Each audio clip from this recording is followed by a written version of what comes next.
ആയുർവേദ ശാസ്ത്രം, പൗരാണികമായ ഈ ശാസ്ത്രം ആധുനിക യുഗത്തിൽ കൈകാര്യം ചെയ്യുമ്പോൾ നാം ധാരാളം പ്രതിബന്ധങ്ങൾ, പ്രതിസന്ധികൾ കടന്നു പോകാറുണ്ട്.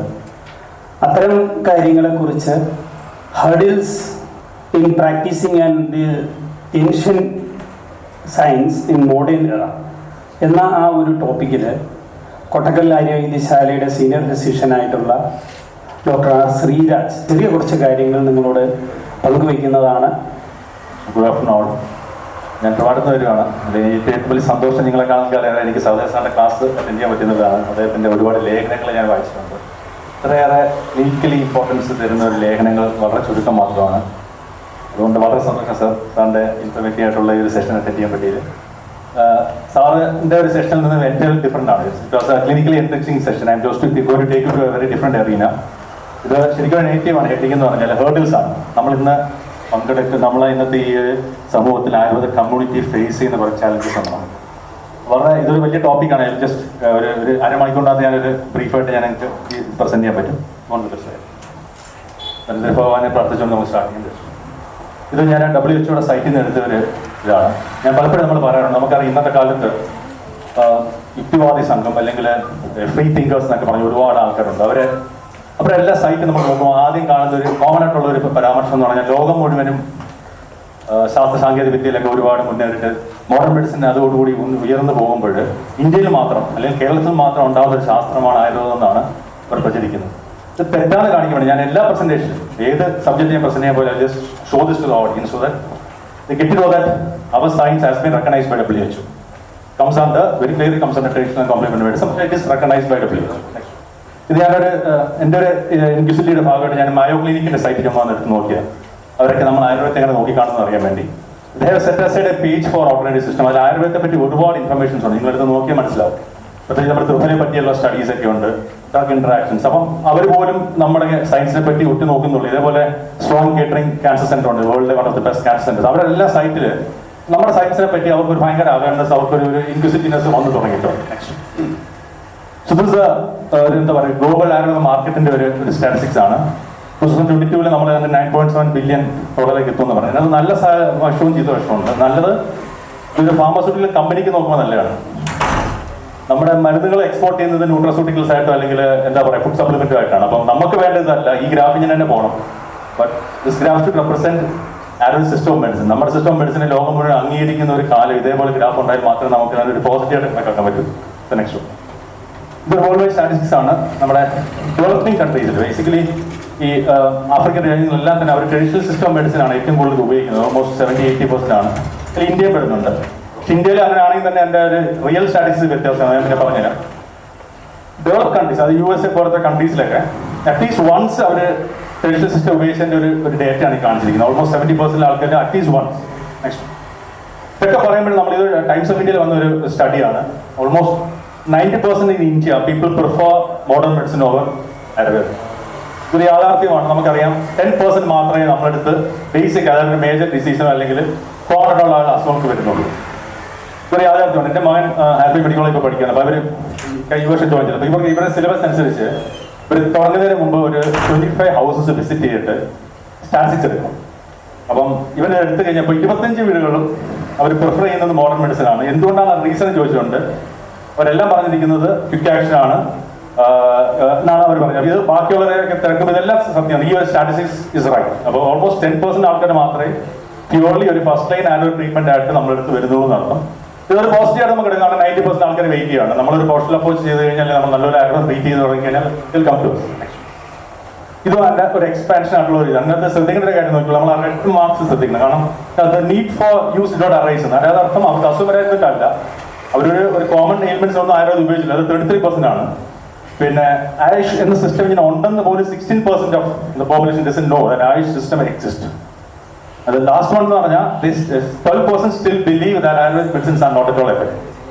ഇതൊരു സീരിയസ് ആയിട്ടുള്ള ഒരു സ്റ്റഡി തന്നെയാണ്. നെക്സ്റ്റ് നമ്മുടെ രജിസ്റ്റർ നോക്കിയാൽ നമുക്കറിയാം ഒരു ഉത്താസ് പീരീഡ് തുടങ്ങി ഒരു ഗോൾഡൻ പീരീഡ് എന്ന് പറഞ്ഞാൽ നമുക്ക് എല്ലാവർക്കും അറിയാം. ചരക സംവിധാന സമയത്താണ് ഒരുപാട് നമ്മൾ സർജറി ആയാലും ശരി, പൾസ് ടേക്കിങ്ങിൽ മറ്റുള്ള ഇതിലൊക്കെ തന്നെ ഒരുപാട് ചേഞ്ചസ് വന്നു. പിന്നെ അതിനുശേഷമാണ് നമ്മൾ ശരിക്കും പറയാൻ സയൻസ് സ്റ്റാഗ്നന്റ് ആയത്. ഇതൊരു ഗ്ലോറിയസ് പാസ്റ്റ് കാണിക്കാനാണ്. ഇതൊരു 1921-22 മദ്രാസ് സിറ്റിയിലെ ഒരു ആയുർവേദ ഡിസ്പെൻസറിയിൽ വന്ന പേഷ്യൻസ് ആണ്. Close to 1.2 lakhs. ആ സമയത്ത് വെസ്റ്റേൺ പേഷ്യൻസ് ഓൾമോസ്റ്റ് 40,000 പേഷ്യൻസ് ഉള്ളത്. ഇത് ഉസ്മാൻ കമ്മിറ്റിയുടെ അവരുടെ ഒരു റിപ്പോർട്ടിൽ നിന്ന് കണ്ടാണ്. അപ്പോൾ we had A glorious past. അതിനുശേഷമാണ് എനിക്ക് തോന്നുന്നത് ഒരു മോഡേൺ മെഡിസിൻ വന്നതോടുകൂടിയാണ് നമുക്കൊരു ഡിക്ലൈൻ ഉണ്ടായെന്ന് തോന്നുന്നത്. ഇപ്പോഴത്തെ ഒരു സ്റ്റാറ്റിസ്റ്റിക്സ് ആണ് നമ്പർ ഓഫ് കോളേജസ് വെച്ചിട്ട്. ഇന്നിപ്പോൾ നമുക്കറിയാം ഓൾമോസ്റ്റ് ഒരു 25,000 ayurvedic graduates from Kerala and outside Kerala practice ചെയ്യാൻ ഇറങ്ങുന്നുണ്ട്. ദാറ്റ്സ് ഓൾസോ മേജർ എന്താ പറയുക ഹേർഡിൽ തന്നെയാണ്. അത് നമ്മളിവിടെ ഡിസ്കസ് ചെയ്യുന്നില്ല. നമ്മൾ ക്ലിനിക്കലായിട്ടുള്ള ഹേർഡിൽസ് മാത്രമേ നോക്കുന്നുള്ളൂ. നെക്സ്റ്റ് എന്താണ് മേജർ ഹേർഡിൽസ്? നമ്മളെ ഫസ്റ്റ് വൺ നമ്മൾ ഇന്നത്തെ കാലത്ത് നമുക്കറിയാം we need to prove Ayurveda is not a pseudo science. That's first hurdle, major very major ഹേർഡിലാണ്. സെക്കൻഡ് വൺ എന്ന് പറഞ്ഞാൽ ലോട്ട് ഓഫ് മിഡ്സ് അബൌട്ട് ആയുർവേദം. ഒരുപാട് തെറ്റിദ്ധാരണകൾ ഇന്നും പണ്ട് കാലത്തുണ്ടായ അതേ തെറ്റ് തന്നെയാണ് ഇന്നും ഉള്ളത് എന്നുള്ളതാണ് ഏറ്റവും വലിയ സത്യം എന്ന് പറയുന്നത്. ഇതിനെ നമ്മൾ വി നീഡ് ടു ബസ്റ്റ് ഇല്ലെങ്കിൽ നമുക്ക് ഒരിക്കലും ആയുർവേദത്തിലേക്ക് ആ ആൾക്കാർ വരില്ല. Third one need to improve your clinical skills. അത് ഇങ്ങനത്തെ ക്ലാസ്സുകൾ ഇപ്പോൾ സാറിനെ പോലത്തെ ക്ലാസ്സുകളൊക്കെ തന്നെ നമുക്ക് give an opportunity to improve our skills. That's very important. Clinical skills improve ചെയ്യുന്നത് വളരെ അത്യാവശ്യമാണ്. പിന്നെ നമുക്ക് യൂട്ടിലൈസിങ് ആയുർവേദം സയന്റിഫിക്കൽ, ഇത് വളരെ സത്യമാണ്. ആയുർവേദത്തെ നമ്മൾ സയന്റിഫിക്കായിട്ട് യൂട്ടിലൈസ് ചെയ്യും. ചുമ്മാ ആയുർവേദം എന്ന് പറയുന്നത് എന്തെങ്കിലും ചെയ്തിട്ട് കാര്യമില്ല. സയന്റിഫിക്കലി ആയുർവേദത്തെ യൂട്ടിലൈസ് ചെയ്യാന്നുള്ളതാണ്. പിന്നെ നമ്മൾ ഒരു ചലഞ്ച് എന്ന് പറഞ്ഞാൽ modern day scientific advances, modern medicine വളരെ യുക്തമായിട്ട് അവർ ഉപയോഗിക്കുന്നുണ്ട്. Modern scientific advances we need to imbibe that. അത് വളരെ ഇമ്പോർട്ടൻ്റ് ആണ്. Then fighting. ഇന്നത്തെ കാലത്ത് നമുക്ക് ഏറ്റവും അറിയാം ഫൈറ്റിംഗ് കോർക്കർ. ഏറ്റവും കൂടുതൽ വ്യാജന്മാരാണ് നമ്മുടെ രംഗത്തുള്ളത്. അതിനെ ഫൈറ്റ് ചെയ്യുന്നുള്ളത് അടുത്തൊരു ഹേർഡിലാണ്. Last point to impact professionalism. Professionalism നമ്മുടെ പ്രൊഫഷനിലേക്ക് കൊണ്ടുവരണം. ബാക്കിയുള്ള പ്രൊഫഷണൽസ് നമുക്ക് കുറച്ചും കൂടി പ്രൊഫഷണൽസ് ആവണം. നെക്സ്റ്റ് ഫസ്റ്റ് മേജർ ഹേർഡിൽ നമുക്കറിയാം സൂഡോ സയൻസ്. നിങ്ങൾക്ക് കൃഷ്ണപ്രസാദ് അറിയാമല്ലോ അല്ലേ? ആരെയും പ്രത്യേകം പരിചയപ്പെടുത്തണ്ട. നിങ്ങൾക്ക് ആർക്കും അറിയാത്ത കുറേ പേരുണ്ട്. നിങ്ങൾക്ക് കൃഷ്ണപ്രസാദ് ഈയിടെയാണ് അറിയുന്നത്. 2-3 വർഷം മുമ്പ് നിങ്ങൾ യൂട്യൂബ് എടുത്ത് നോക്കിയാൽ ഡോക്ടർ അഗസ്റ്റിസ് മോറിസ് എന്ന ഡോക്ടറുണ്ട്, കേട്ടിട്ടുണ്ടായിരുന്നു. പുല്ലൂരുള്ള അദ്ദേഹം നമ്മളെയൊക്കെ വളരെ കടിച്ച് കീറിയാൻ കളയും. കൃഷ്ണപ്രസാദെ കുറിച്ചൊരു മൈൻഡായിരുന്നു. നിങ്ങൾ യൂട്യൂബൊക്കെ നോക്കിയാൽ മതി. അദ്ദേഹം ആയുർവേദത്തെയൊക്കെ കളിയാക്കി പറഞ്ഞിരിക്കുന്ന ഒരുപാട് സെഷൻസ് ഉണ്ട്. ഇതിന്റെ പിന്നിൽ എന്ന് പറഞ്ഞു കഴിഞ്ഞാൽ എനിക്ക് തോന്നുന്നു ഞാൻ നേരത്തെ പറഞ്ഞ ഫ്രീ തിങ്കേഴ്സ് അല്ലെങ്കിൽ ശാസ്ത്ര സാഹിത്യ പരിഷത്ത് പോലും അവർ സ്പോൺസർ ചെയ്യുന്ന ക്ലാസ്സസ് എവരി വീക്ക് ഉണ്ട്. ഇദ്ദേഹം ഉണ്ട്. പിന്നെ രവിചന്ദ്രൻ എന്ന സാറുണ്ട്, അദ്ദേഹം ഒരു പ്രൊഫസറാണ്. ഇവരൊക്കെ തന്നെ ഈ ഒരു ട്രഡീഷണൽ സിസ്റ്റം ഓഫ് മെഡിസിന്റെ കൂട്ടത്തിൽ ഇപ്പം ഈ പറഞ്ഞ ജ്യോതിശാസ്ത്രമോ അല്ലെങ്കിൽ മന്ത്രവാദം ഇതിനൊക്കെ കൂടെ തന്നെ നമ്മളെ ഉൾപ്പെടുത്തിയിരിക്കണം. Ayurveda comes under the pseudo science. ഇന്ന് നമ്മളിത് പ്രൂവ് ചെയ്തില്ലെങ്കിൽ നമ്മൾ പലരും പറയുന്നത് നമ്മളിത് മൈൻഡ് ചെയ്യേണ്ടത്, ഇതൊക്കെ ഇഗ്നോർ ചെയ്യാം. ഒരിക്കലും നമ്മൾ ഇഗ്നോർ ചെയ്യേണ്ട കാര്യമില്ല. കാരണം ഞാൻ ഈ പറഞ്ഞ പോലെ ഈ സാഹിത്യ പരിഷത്തിന്റെ ക്ലാസ്സുകൾ അറ്റൻഡ് 100-200 പേരാണ് ഒരാഴ്ച. ഈ ഫ്രീ തിങ്കേഴ്സിന്റെ ട്രിവാൻഡ്രം ഒരു വർഷം നടത്തിയ ഒരു സമ്മേളനത്തിൽ 3000 പേരാണ് പങ്കെടുക്കുന്നത്. ഒരു ചെറിയ ഇതൊന്നുമല്ല. ഈ 3000 പേരിലേക്ക് ഇവരിത് ഇഞ്ചെക്ട് ചെയ്യുവാണ്. സി എവറി സയൻസിന് നല്ലതും ചീത്തമാണ്. Modern science plus and negatives, നമുക്ക് പ്ലസ് ആൻഡ് നെഗറ്റീവ്സ് ഉണ്ട്. ഈ നമുക്കെല്ലാം ഒരു സ്പേസ് ഉണ്ട്. പക്ഷെ ആവശ്യമില്ലാതാണ് നമ്മൾ സയൻസിനെ ഒരു കുറ്റം പറയുന്നത്. അപ്പൊ ഇത് നമ്മൾ പ്രൂവ് ചെയ്ത് പറ്റും. നമ്മുടെ സൂഡോ സയൻസ് അല്ല, നമ്മുടെ സയന്റിഫിക് ആണ് നമ്മൾ പ്രൂവ് ചെയ്യേണ്ടത് മസ്റ്റ് ആണ്. നമ്മൾ മാറി ചെയ്തിട്ട് ഒരു കാര്യമില്ല. എന്താ അവർ പറയുന്നത്? നമ്മൾ science pseudo science first of all is not clinically proved. അതാണ് ഫസ്റ്റ് അവർ പറയുന്നത് കാര്യം. സെക്കൻഡ് തിങ് എന്ന് പറഞ്ഞാൽ നമ്മുടെ tridosha theory has been rejected centuries back by Hippocrates പോലും അങ്ങനെ തിയറി ആദ്യം കൊണ്ടുവന്നിട്ട് completely rejected by modern science. അതിന്റെ ബേസ് ആണ് നമ്മുടെ എന്ന് പറയുന്നത്. പിന്നെ നമുക്ക് സ്റ്റാറ്റിസ്റ്റിക്സ് ഇല്ല, ക്ലിനിക്കൽ ഡേറ്റ ഇല്ല. ഇതോട് കിടക്കുന്ന സത്യം തന്നെയാണ്. നമ്മുടെ ഫോൾട്ട് എന്താണ്?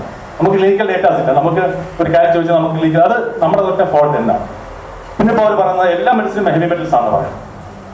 നെക്സ്റ്റ് തിങ് പ്രോപ്പർ ഡയഗ്നോസിസ് ഇല്ല, ഇൻവെസ്റ്റിഗേഷൻസ് ഇല്ലെന്നാണ് അവർ പറയുന്നത്. നമ്മുടെ ഭാഗത്ത് നമ്മൾ ചെയ്യാറില്ലെന്നാണ് അവർ വിശ്വസിക്കുന്നത്. വളരെ അൺഎത്തിക്കൽ ക്ലെയിംസ്. ഇത് നമ്മുടെ ഭാഗത്ത് സത്യമാണ്. പലയിടത്തും നമ്മൾ വളരെ അൺഎത്തിക്കൽ ക്ലെയിംസ് നമ്മുടെ പ്രൊഫഷണൽസ് പോലും ചെയ്യാറുണ്ട്, വിച്ച് ഇസ് റോങ്.